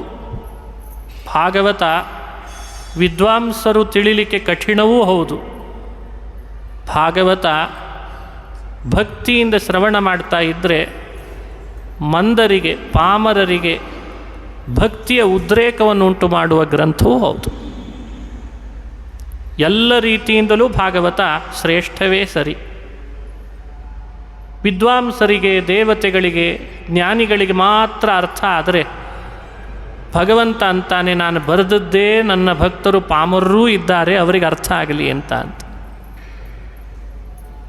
ಶ್ಲೋಕಗಳಿಂದ ಬಹಳ ಸರಳ, ಛಂದೋಮಯವಾಗಿದೆ. ಪದಗಳ ವಿನ್ಯಾಸ, ಸಂಧಿ ಸಮಾಸಗಳು ಯಾವ ರೀತಿಯಿಂದ ನೋಡಿದರೂ ಭಾಗವತ ಅಮೂಲ್ಯವಾಗಿದೆ, ಬಹಳ ಅದ್ಭುತವಾಗಿದೆ. ರಾಗಬದ್ಧವಾಗಿ ಹೇಳಿದರೆ ಸಂಗೀತ ಆಗ್ತದೆ, ಪಾದಮಯವಾಗಿ ಇಟ್ಟುಕೊಂಡ್ರೆ ಶ್ಲೋಕಗಳಾಗ್ತವೆ. ಇನ್ನೇನಾದರೂ ವಾದ್ಯಗಳನ್ನು ಸೇರಿಸಿ ಹೇಳಿಬಿಟ್ರೆ ಗಾನವೇ ಆಗಿಬಿಡ್ತದೆ, ಸಾಮವೇದವೇ ಆಗಿಬಿಡ್ತದೆ. ಅದಕ್ಕೆ ಭಾಗವತ ಎಲ್ಲಿ ನಡೀತದೆ ಅಲ್ಲೆಲ್ಲ ವಾದ್ಯಗಳನ್ನು ಮೊಳಗಿಸ್ತಾ ಇರ್ತಾರಂತೆ ದೇವತೆಗಳು. ಪ್ರಹ್ಲಾದಸ್ತಾಳಧಾರಿ ತರಳಗತಿತಯಾ ಚೋದ್ಧವ ಕಾಂಸ್ಯಧಾರಿ ವೀಣಾಧಾರಿ ಸುರರ್ಷಿ. ಪ್ರಹ್ಲಾದ ಭಾಗವತದ ಕಥೆ ನಡೆದ ಜಾಗದಲ್ಲಿ ಬರ್ತಾನೆ, ಕೈಯಲ್ಲಿ ತಾಳ ಹಿಡಿದುಕೊಂಡಿರ್ತಾನಂತೆ. ಭಾಗವತ ನಡೀತಾ ಇದೆ, ಭಗವಂತನ ಮಹಿಮೆ, ಅವನ ಗುಣಗಳು, ಅವುಗಳ ಶ್ರವಣ ಆದಾಗ ಒಂದೊಂದು ಬಾರಿ ಒಂದೊಂದು ಸಲಿ ತಾಳ ಹಾಕ್ತಾ ಇರ್ತಾನಂತೆ. ಪ್ರಹ್ಲಾದಸ್ತಾಳಧಾರಿ ತರಳಗತಿತಯಾ ಚೋದ್ಧವ ಕಾಂಸ್ಯಧಾರಿ. ಭಾಗವತ ನಡೀತಾ ಇದೆ ಎಂದಾಗ ಉದ್ಧವ, ಅವನು ಭಾಗವತೋತ್ತಮ ಯಾದವರಲ್ಲಿ ಮುಖಂಡ, ಅವನೊಬ್ಬ ಉಳಿದ, ಬ್ರಾಹ್ಮಣ ಶಾಪ ಅವನಿಗೂ ತಟ್ಟಲಿಲ್ಲ ಅಂತಾರೆ. ಭಗವಂತನ ಅಚಿಂತ್ಯ ಶಕ್ತಿಯಿಂದ ಯಾದವರಲ್ಲಿ ಅವನೂ ಒಬ್ಬ ಉಳಿದ. ಸ್ವತಃ ಕೃಷ್ಣನೂ ಬ್ರಾಹ್ಮಣ ಶಾಪವನ್ನು ಅನುಸರಿಸಿದರೆ ಉದ್ಧವನನ್ನು ಮಾತ್ರ ಉಳಿಸಿದ. ಯಾಕೆ ಅಂದರೆ ಮುಂದೆ ಎಲ್ಲೆಲ್ಲಿ ಭಾಗವತ ಪ್ರಚಾರ ಆಗ್ತದೆ ಅಲ್ಲೆಲ್ಲ ನೀನು ಹೋಗು ಅಂತಂದ. ನೀನೂ ಪ್ರಚಾರ ಮಾಡು. ಭಾಗವತ ಪ್ರಸಾರಾಂಗ ಇಲಾಖೆಯ ಮುಖಂಡ ಉದ್ಧವ ಕಲಿಯುಗದೊಳಗೆ. ಬದ್ರಿನಾರಾಯಣನ ದರ್ಶನಕ್ಕೆ ಹೋದರೆ ನಾರಾಯಣನ ದೇವಸ್ಥಾನದಲ್ಲಿ ಗರ್ಭಗುಡಿಯಲ್ಲಿ ನಾರಾಯಣನ ಹತ್ತಿರದಲ್ಲೇ ಉದ್ಧವನನ್ನು ಕುಡಿಸ್ಕೊಂಡಿದ್ದಾನೆ. ಯಾಕೆ? ಬದ್ರಿನಾರಾಯಣ ಅಂದರೆ ಭಾರತ ಖಂಡದ ದೇವತೆ. ಮಂಡಯನ್ ಭರತ ಖಂಡಮಖಂಡಂ. ಭಾರತ ಬಹಳ ದೊಡ್ಡ ಖಂಡ. ಈ ಖಂಡಕ್ಕೆ ಅಂತ ಭಗವಂತ ದೇವತೆಯಾಗಿ ಕುಳಿತದ್ದು ಬದರಿಯಲ್ಲಿ, ಎತ್ತರದಲ್ಲಿ ಕುಳಿತಿದ್ದಾನೆ. ಯಾಕಂದರೆ ಕೆಳಗಿನ ನನ್ನ ಪ್ರಜೆಗಳೆಲ್ಲ ಹೇಗಿದ್ದಾರೆ ಅಂತ ನೋಡಬೇಕಲ್ಲ. ಅಲ್ಲಿ ಉದ್ಧವನನ್ನು ಕೂಡಿಸ್ಕೊಂಡಿದ್ದಾನೆ. ಕಲಿಯುಗದ ಸಜ್ಜನರಿಗೆಲ್ಲ ಭಾಗವತ ಪ್ರಚಾರ ನೀನು ಮಾಡು ಅಂತ. ನೆಟ್ವರ್ಕ್ ಸಿಗಬೇಕಾದ್ರೆ ಎತ್ತರಕ್ಕೆ ಹೋಗಬೇಕಂತ. ಹಾಗಾಗಿ ಅವನನ್ನು ಎತ್ತರದಲ್ಲಿ ಕೂಡಿಸ್ಕೊಂಡಿದ್ದಾನೆ ಉದ್ಧವನನ್ನು. ಕೆಳಗಡೆ ಎಲ್ಲ ಭಾಗವತದ ನೆಟ್ವರ್ಕ್ ಸರಿಯಾಗಿ ಚಲಾವಣೆ ಆಗ್ತದೋ ಇಲ್ಲೋ ಅಂತ ನೋಡಲಿಕ್ಕೆ. ಕೈಯಲ್ಲೊಂದು ಕಂಚಿನ ವಾದ್ಯಗಳಲ್ಲಿ ಥರ ಇದೆ. ಅದರಲ್ಲಿ ಕಂಚಿನ ವಾದ್ಯವನ್ನು ಉದ್ಧವ ಯಾವಾಗಲೂ ಭಾಗವತ ನಡೆದ ಸ್ಥಳಕ್ಕೆ ಬಂದು ನಿಮ್ಮ ಕಣ್ಣಿಗೆ ಕಾಣದಿರ್ಬೋದು, ಆದರೆ ಆತ ಮಾತ್ರ ತನ್ನ ಸೇವೆ ಮಾಡ್ತಾ ಇರ್ತಾನಂತೆ. ಚೋದ್ಧವ ಕಾಂಸ್ಯಧಾರಿ ವೀಣಾಧಾರಿ ಸುರರ್ಷಿ. ಮಹತಿ ಅಂತ ವೀಣೆ ಹೆಸರು ಬೇರೆ ಪುರಾಣದಲ್ಲಿ ಬಂದಿದೆ. ನಾರದರ ಕೈಯಲ್ಲಿ ವೀಣೆ ಧರಿಸಿದ್ದಾರೆ, ಅದು ಮಹತಿ ವೀಣಾ. ಆ ವೀಣೆ ಎಲ್ಲೆಲ್ಲಿ ಅವರು ನುಡಿಸ್ತಾರೆ ಅಂದರೆ ಭಾಗವತ ನಡೆದ ಸ್ಥಳಕ್ಕೆ ಬಂದು ಕುಳಿತು ನುಡಿಸ್ತಾರಂತೆ. ಇಲ್ಲಿ ಭಾಗವತ ನಡೀತಿದೆ, ಭಗವಂತನ ಮಹಿಮೆ ಶ್ರವಣ ಮಾಡ್ತಿದ್ದಾರೆ, ಹೇಳ್ತಿದ್ದಾರೆ. ಅಲ್ಲಿ ಮೈ ಮರೆತು ಆ ವೀಣೆಯನ್ನು ನಾದ ಮಾಡ್ತಾ ಇರ್ತಾರೆ. ವೀಣಾಧಾರಿ ಸುರರ್ಷಿ. ಹೀಗೆ ಅರ್ಜುನ ಒಂದು ರೂಪದಿಂದ ಅರ್ಜುನ ಭಾಗವತ ನಡೆದ ಸ್ಥಳಗಳಲ್ಲಿ ರಾಗವನ್ನು ಯೋಜನೆ ಮಾಡಿ ಕೊಡ್ತಾನೆ ಅಂತಿದೆ. ಭಾಗವತದ ರಾಗ ಎಲ್ರಿಗೂ ಗೊತ್ತಾಗಲ್ಲ, ಏನೋ ಹೇಳ್ತೇವೆ. ಶ್ಲೋಕಗಳಿಗೆ ಸರಿಯಾದ ರಾಗ ಬೇಕು. ಆ ರಾಗದಿಂದ ಹೇಳಿದ್ರಷ್ಟೇ ಎಲ್ಲರ ಹೃದಯಕ್ಕೆ ಅದು ಹೋಗಿ ತಟ್ತದೆ. ಹಾಗಾಗಿ ಆ ರಾಗ ಯೋಜನೆ ಮಾಡಿ ಸಂಯೋಜಿಸಿ ಕೊಡೋನು ಅರ್ಜುನ ಅಂತ ಹೇಳಿದ್ದಾರೆ ಪುರಾಣದಲ್ಲಿ. ರಾಗ ಕರ್ತಾರ್ಜುನೋಭೂತ್. ಅದೇ ಈ ಅರ್ಜುನನ ಮೂಲ ರೂಪ ಇಂದ್ರ. ಇಂದ್ರನೂ ಭಾಗವತ ಶ್ರವಣ ಮಾಡಿಸ್ತಾ ಇದ್ದರೆ ಆಗ ತಾನು ಬಂದು ಮೃದಂಗ ಅಂತ ಒಂದು ವಾದ್ಯ ವಿಶೇಷ, ಆ ಮೃದಂಗದ ಜವಾಬ್ದಾರಿಯೆಲ್ಲ ಇಂದ್ರ ತಗೊಂಡಿರ್ತಾನೆ. ಅದು ಎಲ್ಲಿದೆ ಮೃದಂಗ ತಂದಿದ್ದಾನೋ ಏನೋ ಮಹಾರಾಯ. ಇಂದ್ರೋ ವಾದೀನ್ ಮೃದಂಗಂ ಜಯ ಜಯ ಸುಕರಾಹ ಕೀರ್ತನೆ ತೇ ಕುಮಾರಾಹ. ಮೃದಂಗ ಇಂದ್ರ, ಅವನು ಅದನ್ನು ವಾದನ ಮಾಡ್ತಾನೆ.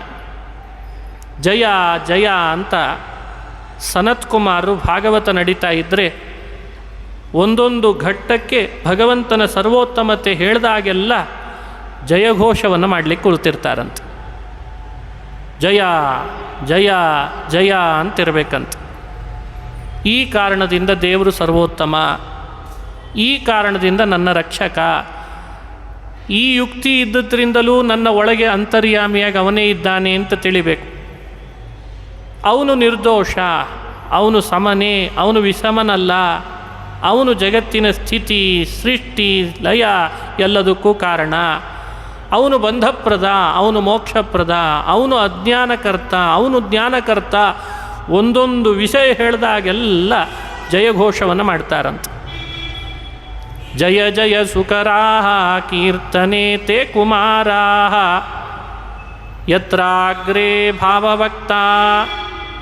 ಭಾಗವತ ಹೇಳುವಾಗ ಇನ್ನೊಂದು ರೂಪದಿಂದ ಶುಕಮುನಿಗಳು, ಶುಕಾಚಾರ್ಯರು ಬಂದು ವೇದವ್ಯಾಸರ ಮಕ್ಕಳು, ಅವರು ಸನ್ನಿಹಿತರಾಗ್ತಾರೆ. ಯತ್ರಾಗ್ರೇ ಭಾವವಕ್ತ ವ್ಯಾಸಪುತ್ರೋ ಬಭೂವ. ವೇದವ್ಯಾಸರ ಮಗ ಶುಕಾಚಾರ್ಯರು ಬಂದು ಸನ್ನಿಹಿತರಾಗ್ತಾರೆ ಅಂತ ತಿಳಿಸಿದೆ. ಆ ಕಾರಣದಿಂದ ಭೂವೈಕುಂಠದಲ್ಲಿ ಭಾಗವತ ಶ್ರವಣ ಮಾಡುವ ಯೋಗ, ಹೇಳುವ ಯೋಗ ಇಲ್ಲಿ ಬಂದಿದೆ. ಇವರೆಲ್ಲ ದೇವತೆಗಳು ಅದೃಶ್ಯರಾಗಿ ಬಂದು ನೆಲೆಸಿರ್ತಾರೆ. ವೇದವ್ಯಾಸ, ಪರಶುರಾಮ, ಕ್ಷೇತ್ರಮೂರ್ತಿಗಳು, ಮಾಸ, ಋತು, ನದಿ, ತೀರ್ಥ ಇವುಗಳ ಅಭಿಮಾನಿಗಳು, ಶಾಸ್ತ್ರಗಳ ಅಭಿಮಾನಿಗಳು ಎಲ್ಲರೂ ಭಾಗವತದ ಸನ್ನಿಧಿಗೆ ಬರ್ತಾರಂತೆ. ಗಂಗಾದಿ ಸಕಲ ತೀರ್ಥಗಳು ಅಭಿಮಾನಿ ದೇವತಾ ಸ್ತ್ರೀಯರು ಭಾಗವತ ನಡೆದರೆ ಅಲ್ಲಿಗೆ ಬಂದಿರ್ತಾರೆ. ಎಲ್ಲಿ ಹರಿಕಥಾ ಪ್ರಸಂಗವೋ ದಾಸರ ಮಾತು ಇದಕ್ಕೆ ಆಧಾರ. ಅದು ಪುರಾಣಗಳ ಮಾತನ್ನು ಅನುಸರಿಸಿ ಹೇಳಿತ್ತು. ಈ ಕಾರಣದಿಂದ ಶ್ರೀಮದ್ ಭಾಗವತ ಶ್ರವಣ ಮಾಡೋದು ಅಂದರೆ ನಾವು ಯಾರು ಹೇಳಲಿಕ್ಕೆ, ನಾವು ಯಾರು ಕೇಳಲಿಕ್ಕೆ, ನಾವೇನು ಸ್ವತಂತ್ರರು? ದೇವತೆಗಳು ಸೇರಿ, ಋಷಿಗಳು ಸೇರಿ, ಬ್ರಹ್ಮರ್ಷಿಗಳು ಸೇರಿ, ತೀರ್ಥಾಭಿಮಾನಿಗಳು, ಶಾಸ್ತ್ರಾಭಿಮಾನಿಗಳು, ಪುರಾಣಾಭಿಮಾನಿಗಳು ಸೇರಿ ಅಲ್ಲಲ್ಲಿ ಸತ್ಸಂಗ ಮಾಡಲಿಕ್ಕೆ ಇದೊಂದು ನೆಪ ಮಾಡಿಕೊಂಡಿರ್ತಾರೆ. ನಮ್ಮನ್ನು ಟಿಕೆಟ್ ತೆಗೆಸ್ಕೊಳ್ಳದೆ ನಾವು ಭಾಗವಹಿಸಿರ್ತೇವೆ ಅಷ್ಟೇ. ನೋಡಲಿಕ್ಕೆ ನಾವೇ ಮಾಡಿದ್ವಿ ಅನ್ನೋ ಹಾಗೆ, ನಾನೇ ಭಾಗವತ ಹೇಳಿದೆ, ನಾನೇ ಭಾಗವತ ಕೇಳಿದೆ ಅನ್ನೋ ಹಾಗೆ ನಮಗೆ ಕೀರ್ತಿ ಕೊಡ್ತಾರೆ. ಧರ್ಮ ಪ್ರಚಾರ, ಧರ್ಮದ ಸ್ಥಾಪನೆ, ಜ್ಞಾನ ಪ್ರಚಾರ, ಜ್ಞಾನ ಸ್ಥಾಪನೆ ಎಲ್ಲ ದೇವತೆಗಳು ಮಾಡುವ ವ್ಯಾಪಾರ ಕೆಲಸ. ನಿಮಿತ್ತಗಳು ನಾವಾಗಿರ್ತೇವೆ. ನಿಮಿತ್ತ ಮಾತ್ರಂ ಭವಸವ್ಯಸಾಚಿನ್. ಈ ಮಾತನ್ನು ಈ ಅರ್ಥದಲ್ಲೇ ಹೇಳಿತು. ವಿಶ್ವರೂಪ ಎಲ್ಲ ತೋರಿದ್ದು ಕೃಷ್ಣನೇ. ಆ ವಿಶ್ವರೂಪದಲ್ಲಿ ಕೌರವರೆಲ್ಲ ಆಗಲೇ ಸತ್ತೇ ಹೋಗಿದ್ದಾರೆ. ಭೀಷ್ಮ, ದ್ರೋಣ ವಿಶ್ವರೂಪದ ಆ ಭಗವಂತನ ಕೋರೆಹಲ್ಲಿನಲ್ಲಿ ಸಿಕ್ಕಾಕೊಂಡಿದ್ದಂತೆ. ಕರ್ಣ ಸತ್ತೋಗಿದ್ದಾನೆ, ದುರ್ಯೋಧನ ಸತ್ತೋಗಿದ್ದಾನೆ, ಅರ್ಜುನ ನೋಡ್ತಾ ನಿಂತಿದ್ದಾನೆ. ಎಲ್ಲ ಸತ್ತೇ ಹೋಗಿಬಿಟ್ಟಿದ್ದಾರೆ ವಿಶ್ವರೂಪದಲ್ಲಿ. ನಾನೇನು ಮಾಡಲಿ ಎಂದ ಅರ್ಜುನ. ಎಲ್ಲ ನೀನೇ ಮಾಡಿಬಿಟ್ಟಿದೆಯಲ್ಲ ಕೃಷ್ಣ, ನಾನೇನು ಮಾಡಲಿ? ಸುಮ್ಮನೆ ಸಾರಥಿಯಾಗಿ ನೀನು ನನ್ನನ್ನು ಮಧ್ಯದಲ್ಲಿ ತಂದು ನಿಲ್ಲಿಸಿದಲ್ಲ, ಸೇನೆಯ ಮಧ್ಯದಲ್ಲಿ, ನಾನೇನು ಮಾಡಲಿ? ನೀನೇನು ಮಾಡಬೇಡ, ನಿನ್ನ ಗುರಿ ಸರಿ ಇದೆಯಲ್ಲೋ ನೀ ನೋಡ್ಕೋ ಅಂತಂದ. ನಿಮಿತ್ತ ಮಾತ್ರಂ ಭವಸವ್ಯಸಾಚಿನ್. ಭಾಗವತ ಶ್ರವಣ ಮಾಡುವಾಗ, ಹೇಳುವಾಗ ಅಥವಾ ಇನ್ಯಾವುದೇ ಸತ್ಕರ್ಮಗಳನ್ನು ನಾವು ನಡೆಸುವಾಗಲೂ ಇದೇ ಭಾವ ಇರಬೇಕು. ನಾಹಂಕರ್ತ ಹರಿಕರ್ತ ತತ್ಪೂಜಾ ಕರ್ಮಜಾಖಿಲಂ ತಥಾಪಿ ಮತ್ಕೃತ ಪೂಜಾ ತತ್ಪ್ರಸಾದೇನ ನಾನ್ಯಥ. ಮಾಡೋರು ನಾವಲ್ಲ, ಮಾಡಿಸೋನು ಭಗವಂತ. ನಮಗೆ ಏನೆಲ್ಲ ನೀಡಬೇಕು ಅಂತಿರ್ತದೆ ಅದು ನಿಗದಿಯಾಗಿರ್ತದೆ. ತಾಯಿ ಇಂತಿಂಥ ಸಿಹಿ ತಿನಿಸುಗಳನ್ನು ಮಾಡಿ ಡಬ್ಬಿಯಲ್ಲಿ ಮುಚ್ಚಿಟ್ಟಿರ್ತಾಳೆ. ಇದು ನನ್ನ ಮಗನಿಗೆ ಅಂತ ಮುಚ್ಚಿಟ್ಟಿರ್ತಾಳೆ. ಅದು ನಿಗದಿಪಡಿಸಿರ್ತಾಳೆ. ಯಾವಾಗಲೂ ತಕ್ಷಣ ಕೊಡಲ್ಲ. ಕೈಗೆ ತಕ್ಷಣ ಕೊಟ್ಬಿಟ್ರೆ ತಿನ್ನೋದಕ್ಕಿಂತ ಚೆಲ್ಲೋದೇ ಜಾಸ್ತಿ. ತಾನು ತಿನ್ನಲ್ಲ, ಚೆಲ್ತಾನೆ, ಸರಿಯಾಗಿ ತಿನ್ಲಿಕ್ಕೆ ಬರಲ್ಲ, ತಿಂದರೂ ಅಜೀರ್ಣ ಮಾಡ್ಕೋತಾನೆ. ಎಷ್ಟು ತಿನ್ನಬೇಕು ಗೊತ್ತಿಲ್ಲ. ತಾಯಿ ತಾನು ಹೆತ್ತ ಮಕ್ಕಳಿಗೆ ಕೊಡುವಾಗ ಎಷ್ಟು ಆಲೋಚನೆ ಮಾಡ್ತಾಳೆ. ಇದು ಅವನ ಆರೋಗ್ಯಕ್ಕೆ ಹಿತವೋ, ಜೀರ್ಣ ಆಗ್ತದೋ, ಇಷ್ಟೇ ತಿಂದರೆ ಸಾಕಾ, ಜಾಸ್ತಿ ತಿಂದರೆ ತಡೀತದ, ಎಲ್ಲ ಯೋಚಿಸ್ತಾಳೆ. ಹಾಗೆ ಭಗವಂತ ಭಾಗವತಾದಿ ಸಚ್ಚಾಸ್ತ್ರಗಳನ್ನು ಸಿಹಿ ತಿನಿಸಿನಂತೆ ತನ್ನ ಮಕ್ಕಳಿಗೋಸ್ಕರ ರಚನೆ ಮಾಡಿದ. ಎಷ್ಟು ಹಿತ ಅಂತ ಅವನಿಗೆ ಗೊತ್ತು. ಅಷ್ಟೇ ರಚನೆ ಮಾಡಿ ಕೊಟ್ಟಿದ್ದಾನೆ. ಭಾಗವತ ಅಂದರೆ ಹಿತಕರವಾದ ಸಿಹಿ ತಿನಿಸು, ತಾಯಿ ರಚನೆ ಮಾಡಿದ ಸಿಹಿ ತಿಂಡಿ. ಯಾವುದು ಅಹಿತ ಅಂತ ಗೊತ್ತವನಿಗೆ, ಇದು ಹೇಳಿದರೆ ಇವನಿಗೆ ಅರ್ಥ ಆಗಲ್ಲ ಅಂತ ಗೊತ್ತು. ಅದನ್ನು ಗುಟ್ಟಾಗಿ ಹೇಳ್ತಾನೆ, ರಹಸ್ಯವಾಗಿ ಹೇಳ್ತಾನೆ. ಅದನ್ನು ಹೇಳಿಸ್ಕೊಳ್ಳಿಕ್ಕೆ ಬಹಳ ಸಮಯ ಬೇಕು. ಅದನ್ನು ಶ್ರೀಮದ್ ಭಾಗವತ ಅಂತ ಅನುಸಂಧಾನ ಮಾಡಬೇಕು. ಭಾಗವತ 18,000 ಗ್ರಂಥ, 12 ಸ್ಕಂಧಗಳಿಂದ ಕೂಡಿದ್ದು ಶ್ರೀಮದ್ ಭಾಗವತ. ಭಾಗವತದ ಬೀಜ ಮಂತ್ರ ಓಂ ನಮೋ ಭಗವತೆ ವಾಸುದೇವಾಯ. 12 ಅಕ್ಷರದ ಮಂತ್ರ ಬೀಜದಂತಿದ್ದು ಅದನ್ನೇ ಭೂಮಿಯಲ್ಲಿ ನೆಟ್ಟಾಗ 12 ಸ್ಕಂದದ ಮರವಾಗಿ ಬೆಳೆದಿದೆ ಅಂತ ಭಾವಿಸಬೇಕು. ಒಂದು ಬೀಜ ತನ್ನ ಶಕ್ತಿ ಎಷ್ಟು ಅಂತ ಭೂಮಿಗೆ ನಡೆದು ಹೊರತು ಅದರ ಶಕ್ತಿ ಏನು ಅಂತ ತಿಳಿಲಾರಿವು. ಹಾಗೆ ಭಾಗವತದ ಬೀಜ ಓಂ ನಮೋ ಭಗವತೆ ವಾಸುದೇವಾಯ. 12 ಅಕ್ಷರ, ಒಂದೊಂದು ಅಕ್ಷರ ಒಂದೊಂದು ದೊಡ್ಡ ಗೆಲ್ಲಾಗಿ ಬೆಳೀತು, ಸ್ಕಂಧವಾಗಿ ಬೆಳೀತು. ಹಾಗಾಗಿ ಬೀಜವನ್ನು ತಿಳಿಬೇಕು, ಮರವನ್ನು ಅವಲೋಕನ ಮಾಡಬೇಕು. ಇನ್ನೊಂದು ಅರ್ಥದಲ್ಲಿ ವೇದಗಳು ನಿಜವಾದ ವೃಕ್ಷ, ಎಲ್ಲರಿಗೆ ಹಿತವನ್ನುಂಟು ಮಾಡಿ ನೆರಳನ್ನು ಕೊಡುವ ವೃಕ್ಷ ಅಂದರೆ ವೇದ ವೃಕ್ಷ. ವೇದದ ವೃಕ್ಷದಲ್ಲಿ ಸರಳವಾಗಿ ಸಹಜವಾಗಿ ಹಣ್ಣಾಗಿ ಬಿಟ್ಟದ್ದು ಮಾಗಿದ ಹಣ್ಣು ಅಂದರೆ ಶ್ರೀಮದ್ ಭಾಗವತ. ವೇದದ ಮರ ಬಿಟ್ಟ ಹಣ್ಣು ಶ್ರೀಮದ್ ಭಾಗವತ. ನಮಗೆ ಕೈಗೆಟಕದಂತೆ ಮೇಲಿತ್ತು. ಹಾಗಾಗಿ ವೇದವ್ಯಾಸರು ತಮ್ಮ ಮಗನಿಗೆ ಆದೇಶಿಸಿದರು, ಶುಕಾಚಾರ್ಯನಿಗೆ. ಶುಕ ಅಂದರೆ ಗಿಳಿ. ತನ್ನ ಬಾಯಿಯಿಂದ ಆ ಹಣ್ಣನ್ನು ಸ್ವಲ್ಪ ತನ್ನ ಚೊಂಚಿನಿಂದ ಚುಚ್ಚಿ ರಸ ಸುರಿಯೋ ಹಾಗೆ ಮಾಡಿದ. ಗಿಳಿ ಕಚ್ಚಿದ ಮಾವಿನ ರುಚಿ ಬಹಳ. ಆ ಸುರದ ರಸ ಭೂಮಿಯಲ್ಲಿರೋರ ಬಾಯಿಗೆಲ್ಲ ಬೀಳೋ ಹಾಗಾಗಿದೆ ಅಂತ. ಹಾಗಾಗಿ ಭಾಗವತ ಅದು ವೇದ ವೃಕ್ಷದಲ್ಲಿ ಬಿಟ್ಟ ಮಾಗಿದ ಹಣ್ಣೂ ಹೌದು, ಗಿಳಿ ಕಚ್ಚಿದ ಮೇಲೆ ರಸರೂಪವಾಗಿ ಹರಿದದ್ರಿಂದ ರಸವೂ ಹೌದು ಅಂತ ಹಿರಿಯರು ಹೇಳ್ತಾರೆ. ನಿಗಮಕಲ್ಪತರೋರ್ಗಲಿತಂ ಫಲಂ ಶುಕಮುಖಾದಮೃತದ್ರವ ಸಂಯುತಂ ಪಿಬತ ಭಾಗವತಂ ರಸಮಾಲಯಂ ಮುಹುರಹೋ ರಸಿಕಾ ಭುವಿ ಭಾವುಕಾಃ. ಕೈಗೆಟಕ್ತಿಲ್ಲ ಅಂದಾಗ ತಾಯಿ ಮಗುನ್ನಾದರೂ ಎತ್ತರಕ್ಕೆ ಕರ್ಕೊಂಡು ಹೋಗ್ತಾಳೆ, ಅಥವಾ ಮೇಲಿಟ್ಟದ್ದನ್ನಾದರೂ ಕೆಳಗೆ ತರ್ತಾಳೆ. ಎರಡರಲ್ಲಿ ಒಂದು ಮಾಡಬೇಕಾದದ್ದು ತಾಯಿನೇ. ಕೆಲವು ಮಕ್ಕಳಿಗೆ ಬೆಳೆಯೋ ಅರ್ಹತೆ ಇರ್ತದೆ, ಹಾಗಾಗಿ ಅವೇ ಬೆಳೆದು ಬೆಳೆದು ಎತ್ತರ ಇಟ್ಟದ್ದನ್ನು ತಿಂತಾರೆ. ಕೆಲವು ಮಕ್ಕಳು ಎಷ್ಟು ಪ್ರಯತ್ನ ಪಟ್ಟರೂ ಬೆಳೀತಿರಲ್ಲ, ಅವುಗಳ ಅರ್ಹತೆಯೇ ಅಷ್ಟು. ಹಾಗಾಗಿ ತಾಯಿನೇ ಮೇಲಿದ್ದದ್ದನ್ನು ತೆಗೆದು ಅವರಿಗೆ ಉಣಿಸ್ತಾಳೆ. ಭಾಗವತದ ರಸಾಯನ ಪಾನ ಮಾಡುವಾಗ ಈ ಭಾವವೂ ನಮ್ಮಲ್ಲಿ ಇರಬೇಕು. ಒಬ್ಬರೇ ಅಧಿಕಾರಿಗಳು ಭಾಗವತಕ್ಕಿದ್ದಾರೆ ಅಂತ ಭಾವಿಸಬಾರ್ದು. ಥರಥರದ ಅಧಿಕಾರಿಗಳನ್ನು ಒಳಗೊಂಡಿದೆ. ಕೆಲವರು ಅರ್ಹತೆಯಿಂದ ಬೆಳೆದವರು, ಇನ್ನೂ ಬೆಳಿಲಿಕ್ಕೆ ಇರುವವರು, ಇಷ್ಟೇ ಬೆಳವಣಿಗೆ ಅಂತ ಅಲ್ಲೇ ಇರುವವರು. ಇದನ್ನು ಸೂಚಿಸಲಿಕ್ಕೆ ಧರ್ಮ ಪ್ರೋಜ್ಜಿತಕೈತವೋತ್ರ ಪರಮಃ ನಿರ್ಮತ್ಸರಾಣಾಂ ಸತಾಂ. ನಿರ್ಮತ್ಸರಾಣಾಂ ಸತಾಂ ಇಲ್ಲೊಂದು ಬಹುವಚನವನ್ನು ಆಡಿದ್ದಾರೆ. ನಿರ್ಮತ್ಸರಾಣಾಂ ಸತಾಂ ಇದು ಪ್ಲ್ಯೂರಲ್, ಸಿಂಗ್ಯುಲರ್ ಅಲ್ಲ.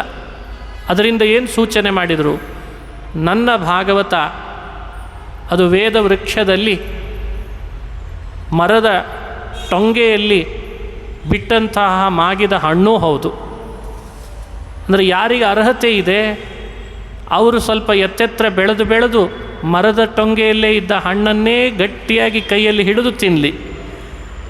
ಅರ್ಹತೆ ಯಾರಿಗೆ ಕಡಿಮೆ ಇದೆ ಅವರು ಶುಕ ಮುಖಾದ ಅಮೃತ ದ್ರವ ಸಂಯುತಂ, ಗಿಳಿ ಕಚ್ಚಿದೆ, ರಸ ಕೆಳಗೆ ಸುರಿತಿದೆ, ನಿಮ್ಮ ಬಾಯಿಗೆ ಬೀಳ್ತಿದೆ, ನೀವು ಬಾಯಿ ತೆಗೆಯೋ ಪ್ರಯತ್ನನಾದರೂ ಮಾಡಿರಿ ಸಾಕು. ಅದೂ ಮಾಡದೇ ಇದ್ದರೆ ಬೀಳೋದಿಲ್ಲ ಬಾಯಲ್ಲಿ ಹಣ್ಣು. ಹಾಗಾಗಿ ಬಾಯಿ ತೆಗೆಯೋ ಪ್ರಯತ್ನ ಮಾಡಿದರೆ ಸಾಕು. ಆ ಅರ್ಹತೆ ಇರೋರು ಇದ್ದಾರೆ. ಹಾಗಾಗಿ ಭಾಗವತದ ಅಧಿಕಾರಿಗಳು ಅರ್ಹತೆ ಇರುವವರು, ಅರ್ಥಾತ್ ಎಲಿಜಿಬಲ್ ಕ್ಯಾಂಡಿಡೇಟ್. ಈ ಎಲಿಜಿಬಿಲಿಟಿ ಅನ್ನೋದು ಪ್ರತಿ ಗ್ರಂಥಕ್ಕೆ ಸಂಬಂಧಪಟ್ಟ ವಿಷಯ. ಅದು ಕಾಮನ್ ಆಗಿದೆ. ಏನು ಅಂದರೆ ನಿರ್ಮತ್ಸರಾಣಾಂ ಸತಾಂ, ಮಾತ್ಸರ್ಯ ದೂರ ಯಾರು ಮಾಡಿಕೊಂಡಿದ್ದಾರೋ ಅವರೆಲ್ಲರೂ ನನ್ನ ಭಾಗವತದ ರಸಾಸ್ವಾದನೆ ಮಾಡುವ ಎಲಿಜಿಬಲ್ ಪರ್ಸನ್ಸ್ ಅಂತ ವೇದವ್ಯಾಸರು ಹೇಳ್ತಾರೆ. ನಿರ್ಮತ್ಸರಾಣ, ಮಾತ್ಸರ್ಯ ಬಿಟ್ಟು ಬಂದರೆ ಸಾಕು. ಅವರು ಯಾವ ವರ್ಣದವರಾದರೂ ಪರವಾಗಿಲ್ಲ, ಯಾವ ಮತದವರಾದರೂ ಸರಿ, ಯಾವ ಮಠದವರಾದರೂ ಸರಿ. ಇವಾಗ ವಿಶೇಷವಾಗಿ ಹೇಳ್ತಿರ್ತದೆ, ಯಾವ ದೇಶದಲ್ಲಿದ್ದರೇನು, ಯಾವ ಕಾಲದಲ್ಲಿದ್ದರೇನು, ಯಾವ ಪಂಥದವರಾದ್ರೇನು, ಮಾತ್ಸರ್ಯ ಬಿಟ್ಟಿದೆಯಾ ಭಾಗವತಕ್ಕೆ ಬಾ, ಹಾಗಾದರೆ ನಾನು ಕೊಡ್ತೇನೆ ಅಂತಾರೆ ವೇದವ್ಯಾಸರು. ಮಾತ್ಸರ್ಯ ಮನುಷ್ಯನಲ್ಲಿ ಬಹಳ ದೊಡ್ಡ ದೋಷ. ನಮ್ಮ ಏಳಿಗೆಗೆ ಅನೇಕ ತೊಡಕುಗಳಲ್ಲಿ ಇದು ಒಂದು ದೊಡ್ಡ ಪಾತ್ರ ವಹಿಸಿದೆ ಮಾತ್ಸರ್ಯ. ಇಲ್ಲದೇ ಇದ್ದರೆ ನಾವು ಎಷ್ಟು ಎತ್ತರ ಬೆಳಿಬೇಕಾಗಿತ್ತು ಇಷ್ಟೊತ್ತಿಗಾಗಲೇ. ಎಲ್ಲ ವರ್ಲ್ಡ್ ವೈಡ್ ಅಂತಿರ್ತಾರಲ್ಲ, ಎಲ್ಲ ರೀತಿಯಿಂದ ಬೆಳಿಬೇಕಾಗಿತ್ತು ನಾವು. ಅರ್ಹತೆಗೆ ಬಹಳ ದೊಡ್ಡದಿದೆ. ಮಾತ್ಸರ್ಯ ಮನುಷ್ಯನ ಅರ್ಹತೆ ಎಷ್ಟಿದ್ರೂ ತೊಡಕಾಗ್ತಾ ಇದೆ. ಎಷ್ಟೆತ್ತರ ಬೆಳಿಬೇಕಿತ್ತು ನಾವು, ನಮ್ಮ ಸಮಾಜ, ನಮ್ಮ ಮನೆ, ನಮ್ಮ ಕುಟುಂಬ, ನಮ್ಮ ಮಕ್ಕಳು, ಈ ಭಾವನೆಯಲ್ಲಿ ಬಹಳ ಎತ್ತರ ಬೆಳಿಬೇಕಾಗಿತ್ತು. ಆದರೆ ಒಳಗಡೆಯಲ್ಲಿ ಹಾವು ಏಣಿ ಆಟ ಆಡ್ದಾಗ ಆಡ್ತಿದ್ದಾನೆ. ಏಣಿ ಸಿಕ್ತು ಅಂತ ಹತ್ತಿರ್ತಾನೆ, ಎರಡನೇ ಮನೆಯಲ್ಲಿ ಹಾವು ಸಿಗ್ತದೆ, ಮತ್ತೆ ಕೆಳಗೆ ಬೀಳ್ತಾನೆ. ಅರೆ ಮತ್ತೊಂದು ಏಣಿ ಸಿಕ್ತು ಅಂತ ಮೇಲೆ ಹೇಳ್ತಾನೆ, ಮತ್ತೊಂದು ಮನೆ ಅಲ್ಲಿ ಮತ್ತೆ ಹಾವು, ಮತ್ತೆ ಕೆಳಗೆ ಬೀಳ್ತಾನೆ. ಹಾವಿನ ಹಾಗೆ ಮಾತ್ಸರ್ಯ, ತಾನೂ ಏರಲ್ಲ, ಇನ್ನೊಬ್ಬರನ್ನು ಏರಿಸಲಿಕ್ಕೂ ಬಿಡಲ್ಲ. ಇಂಥ ಮಾತ್ಸರ್ಯ ಮನುಷ್ಯರಲ್ಲಿ ನಾವು ತುಂಬಿಕೊಂಡು ಹೊರಟ್ರೆ ಭಾಗವತ ಶ್ರವಣ ಮಾಡಿ, ಭಾಗವತ ಹೇಳಿ ಪಾರಾಯಣ ಮಾಡಿದರೂ ಏನು ಲಾಭ? ಒಳಗಿರುವ ಅಂತಃಕರಣದ ದೋಷ ದೂರ ಮಾಡಿಕೊ, ಪರಿಶುದ್ಧನಾಗು, ಆಗ ಭಾಗವತದ ರಸಾಸ್ವಾದನೆ ಮಾಡಿಸ್ತೇನೆ ಅಂತಾರೆ ವೇದವ್ಯಾಸರು. ಭಾಗವತದ ವಿಷಯ ಏನು? ಧರ್ಮ ಪ್ರೋಜ್ಜಿತ ಕೈತವೋತ್ರ ಪರಮಃ. ನಾವೆಲ್ಲ ದೇವರನ್ನು ಪ್ರೀತಿಪಡಿಸ್ಬೇಕು ಅಂತ ಹಾತುರಿಬೇಕಂತ. ಯಾವುದರಿಂದ ಪ್ರೀತನಾಗ್ತಾನೆ ಭಗವಂತ? ಯಾವುದರಿಂದ ಪ್ರೀತನಾಗ್ತಾನೆ? ನಿಷ್ಕಾಮವಾದ ಭಾಗವತ ಧರ್ಮವನ್ನು ಅನುಷ್ಠಾನ ಮಾಡಿದರೆ ಪ್ರೀತನಾಗ್ತಾನೆ. ಎರಡು ರೀತಿಯಾದದ್ದಿದೆ ಧರ್ಮ. ಒಂದು ಪ್ರವೃತ್ತ, ಇನ್ನೊಂದು ನಿವೃತ್ತ ಅಂತ. ಪ್ರವೃತ್ತ ಮನುಷ್ಯನಲ್ಲಿ ಮತ್ತೆ ಮತ್ತೆ ಹುಟ್ಟು ಸಾವು ಇವುಗಳ ಸಂಸಾರದಲ್ಲಿ ಅವನನ್ನು ಮುಳುಗಿಸ್ತದೆ. ನಿವೃತ್ತ ಅವನನ್ನು ಎತ್ತರ ಕರ್ಕೊಂಡು ಹೋಗ್ತದೆ. ಅದಕ್ಕೆ ನಿವೃತ್ತಂ ಸೇವಮಾನಸ್ತು ಬ್ರಹ್ಮಾಭ್ಯೇತಿ ಸನಾತನಂ ಅಂತ ವಿವರಣೆ ಮಾಡ್ತಾರೆ ಹಿರಿಯರು. ನಿವೃತ್ತವನ್ನು ಮನುಷ್ಯ ಸೇವನೆ ಮಾಡಬೇಕು. ನಿವೃತ್ತ ಅಂದರೆ ಏನು? ನಿಷ್ಕಾಮಂ ಜ್ಞಾನಪೂರ್ವಂತು ನಿವೃತ್ತಮಿತಿ ಚೋಚ್ಯತೆ. ಫಲದ ಆಶೆ ಇಲ್ಲದೆ ಜ್ಞಾನಪೂರ್ವಕವಾಗಿ ಮಾಡುವ ಕರ್ತವ್ಯದ ವಿಹಿತದ ಆಚರಣೆಯನ್ನು ನಿವೃತ್ತ ಅಂತ ಕರೀತಾರೆ. ಯಾವ ಫಲದ ಆಸೆ ಬೇಡ, ದೇವರ ಪ್ರೀತಿಯನ್ನು ಅಪೇಕ್ಷಿಸು, ಆ ಉದ್ದೇಶದಿಂದ ವಿಹಿತವನ್ನು ಮಾಡು. ಸ್ತ್ರೀಯಾಗಲಿ ಪುರುಷರಾಗಲಿ, ವಿಪ್ರನಾಗಲಿ ಕ್ಷತ್ರಿಯನಾಗಲಿ, ಯಾರಾದರೂ ಏನಂತೆ ನಿವೃತ್ತವನ್ನು ಸೇವನೆ ಮಾಡಬೇಕು. ಆ ನಿವೃತ್ತ ಸೇವನದಿಂದ ಮನುಷ್ಯ ಬೇಗ ಉದ್ಧತನಾಗ್ತಾನೆ. ಅದು ಹರಿಪ್ರೀತಿಯಾಗಲಿ ಅಂತ ಮಾಡಬೇಕಂತ. ಬರೀ ಬಾಯಲ್ಲಿ ನಾಲಿಗೆ ತುದಿಯಲ್ಲಿ ಅಲ್ಲ, ಹರಿಪ್ರೀತಿ ಆಗಲಿ ಅಂತ ಮನಸ್ಸ ಮಾಡಬೇಕು. ಆಗ ಅವನನ್ನು ಸದ್ಗತಿ ಕರೆದುಕೊಂಡು ಹೋಗ್ತದೆ. ಅದನ್ನೇ ಉಜ್ಜಿತ ಪರಮಃ ಪ್ರೋಜ್ಜಿತ ಕೈತವೋತ್ರ ಪರಮಃ ಧರ್ಮ. ಇಂಥ ಭಾಗವತ ಧರ್ಮವನ್ನು ಸಜ್ಜನ ಹಿತಕ್ಕಾಗಿ ಉಪದೇಶ ಮಾಡ್ತದೆ ಶ್ರೀಮದ್ಭಾಗವತ ಪುರಾಣ. ಇದೇ ಅದರ ವಿಷಯ. ಅಧಿಕಾರಿ ಯಾರು ಅಂತ ನೋಡಿದ್ವಿ, ವಿಷಯ ಏನು ಅಂತ ಹೇಳ್ತಾ ಇದ್ದಾರೆ. ಇದರಿಂದ ಪ್ರೀತನಾಗುವ ಭಗವಂತ ಈ ಭಾಗವತ ಪುರಾಣಕ್ಕೆ ವಿಷಯ. ಭಾಗವತ ಧರ್ಮ ಹಾಗೂ ಭಗವಂತ ಎರಡೂ ಸಬ್ಜೆಕ್ಟ್. ನಿರ್ಮತ್ಸರರಾದ ಸಜ್ಜನರು ಈ ಪುರಾಣದ ಅಧಿಕಾರಿಗಳು. ಫಲ ಏನು? ಎರಡು ಥರ ಇದೆ ಫಲ. ತಾಪತ್ರಯೋನ್ಮೂಲನಂ. ಮನುಷ್ಯನ ಬದುಕಿನಲ್ಲಿ 3 ಥರದ ತಾಪಗಳು ಬರ್ತವೆ: ಆಧ್ಯಾತ್ಮಿಕ, ಆಧಿಭೌತಿಕ, ಆಧಿದೈವಿಕ. ಭಾಗವತದ ಅಧ್ಯಯನದಲ್ಲಿ ತೊಡಗಿದರೆ 3 ಥರದ ತಾಪಗಳನ್ನು ಕಳೀತಾನೆ. ಹಾಗೆ ನಮ್ಮ ಒಳಗಿರುವ ಆತ್ಮನ ಆನಂದ ಸ್ವರೂಪದ ಅಭಿವ್ಯಕ್ತಿ ಅದು ಭಾಗವತದಿಂದ ಆಗ್ತದೆ. ಅದೇ ಮೋಕ್ಷ ಅಂತ ಕರೀತಾರೆ. ಹಾಗಾಗಿ ಮೋಕ್ಷ, ಅದಕ್ಕೆ ಬೇಕಾದ ಜ್ಞಾನ, ತಾಪತ್ರಯಗಳ ಪರಿಹಾರ ಇದೆಲ್ಲ ಭಾಗವತದಿಂದ ಆಗ್ತದೆ. ಇದು ಫಲ. ಅಧಿಕಾರಿ, ವಿಷಯ, ಫಲ ಈ ಎಲ್ಲವನ್ನೂ ಸ್ಮರಿಸಿಕೊಂಡು ಭಾಗವತದಲ್ಲಿ ಪ್ರವೇಶ ಮಾಡಬೇಕು. ಆಗ ಭಾಗವತ ಫಲ ವಿಶೇಷ ಕೊಡ್ತದೆ ಅಂತ ಹೇಳಿದ್ದಾರೆ. ಮಹಾಫಲವನ್ನು ನೀಡ್ತದೆ. ಭಾಗವತದ ಸ್ಕಂಧಗಳಲ್ಲಿ 12 ಸ್ಕಂಧಗಳಲ್ಲಿ ಏನು ವಿಷಯಗಳನ್ನು ಒಂದೊಂದಾಗಿ ಮುಖ್ಯವಾಗಿ ಹೇಳಿದ್ದಾರೆ ಅಂತ ನೋಡಬೇಕು. ಮೊದಲನೇ ಸ್ಕಂದ ಭಾಗವತ ಪರೀಕ್ಷಿತನ ಜನ್ಮ ವೃತ್ತಾಂತ, ಕುಂತಿ ಸ್ತೋತ್ರ, ಭೀಷ್ಮಸ್ತವ ರಾಜ, ಭಾಗವತ ಆಗತಿ ಹೇಗಾಯಿತು, ಯಾರು ರಚನೆ ಮಾಡಿದರು, ಇದೆಲ್ಲ ವಿವರಣೆಯನ್ನು ಕೊಡ್ತಾರೆ. ಹಾಗೆ ಕಲಿ ನಿಗ್ರಹ ಮಾಡಿದ ಪರೀಕ್ಷಿತ ರಾಜನ ಕಥೆ, ಕಲಿಯನ್ನೇ ನಿಗ್ರಹಿಸಿದ ಅಂತ. 2ನೇ ಸ್ಕಂದ ಭಾಗವತದಲ್ಲಿ ಬ್ರಹ್ಮನಾರದರ ಸಂವಾದದ ಮೂಲಕ ಸೃಷ್ಟಿಯ ಮಹಿಮೆಯನ್ನು ಹೇಳ್ತಾರೆ.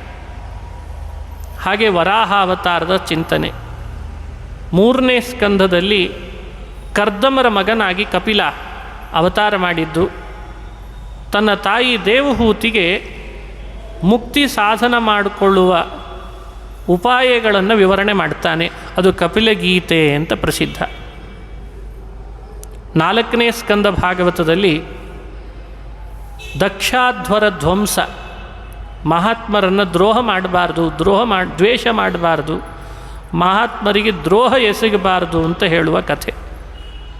ಧ್ರುವೋಪಾಖ್ಯಾನ, ಪೃಥುಚಕ್ರವರ್ತಿಯ ಕಥೆ, ಪುರಂಜನನ ಚರಿತ್ರೆಯನ್ನು ಒಳಗೊಂಡು 4ನೇ ಸ್ಕಂದ ಬರ್ತದೆ. 5ನೇ ಸ್ಕಂದ ಶ್ರೀಮದ್ ಭಾಗವತದಲ್ಲಿ ಪ್ರಿಯವ್ರತ ರಾಜನ ಚರಿತ್ರೆ, ದೇಶ ಆಳಿದ ಭರತನ ಕಥೆ, ಭೂಗೋಳ ಹಾಗೂ ಖಗೋಲಗಳ ವಿಸ್ತಾರ, ಋಷಭನ ಉಪದೇಶ, ನರಕಗಳ ವಿಸ್ತಾರ ಇವುಗಳನ್ನು ಒಳಗೊಂಡು 5ನೇ ಸ್ಕಂದ ಬಂದಿದೆ. 6ನೇ ಸ್ಕಂದ ಶ್ರೀಮದ್ ಭಾಗವತದಲ್ಲಿ ಹರಿನಾಮ ಸ್ಮರಣೆಯ ಮಹತ್ವ, ಅಜಾಮಿಳನ ಉಪಾಖ್ಯಾನ, ನಾರಾಯಣ ವರ್ಮದ ವಿಶೇಷತೆ, ನಾರದರು ಮಾಡಿದ ಶಬಲಾಶ್ವ ಹರಿಯೇಶ್ವರಿಗೆ ಆಧ್ಯಾತ್ಮಿಕ ಪ್ರಶ್ನೆ, ದಿತಿ ಪಡೆದಂತಹ ಮರುದ್ದೇವತೆಗಳು ಉತ್ಪತ್ತಿಯ ಕಥೆಯನ್ನು 6ನೇ ಸ್ಕಂದ ಹೇಳ್ತದೆ.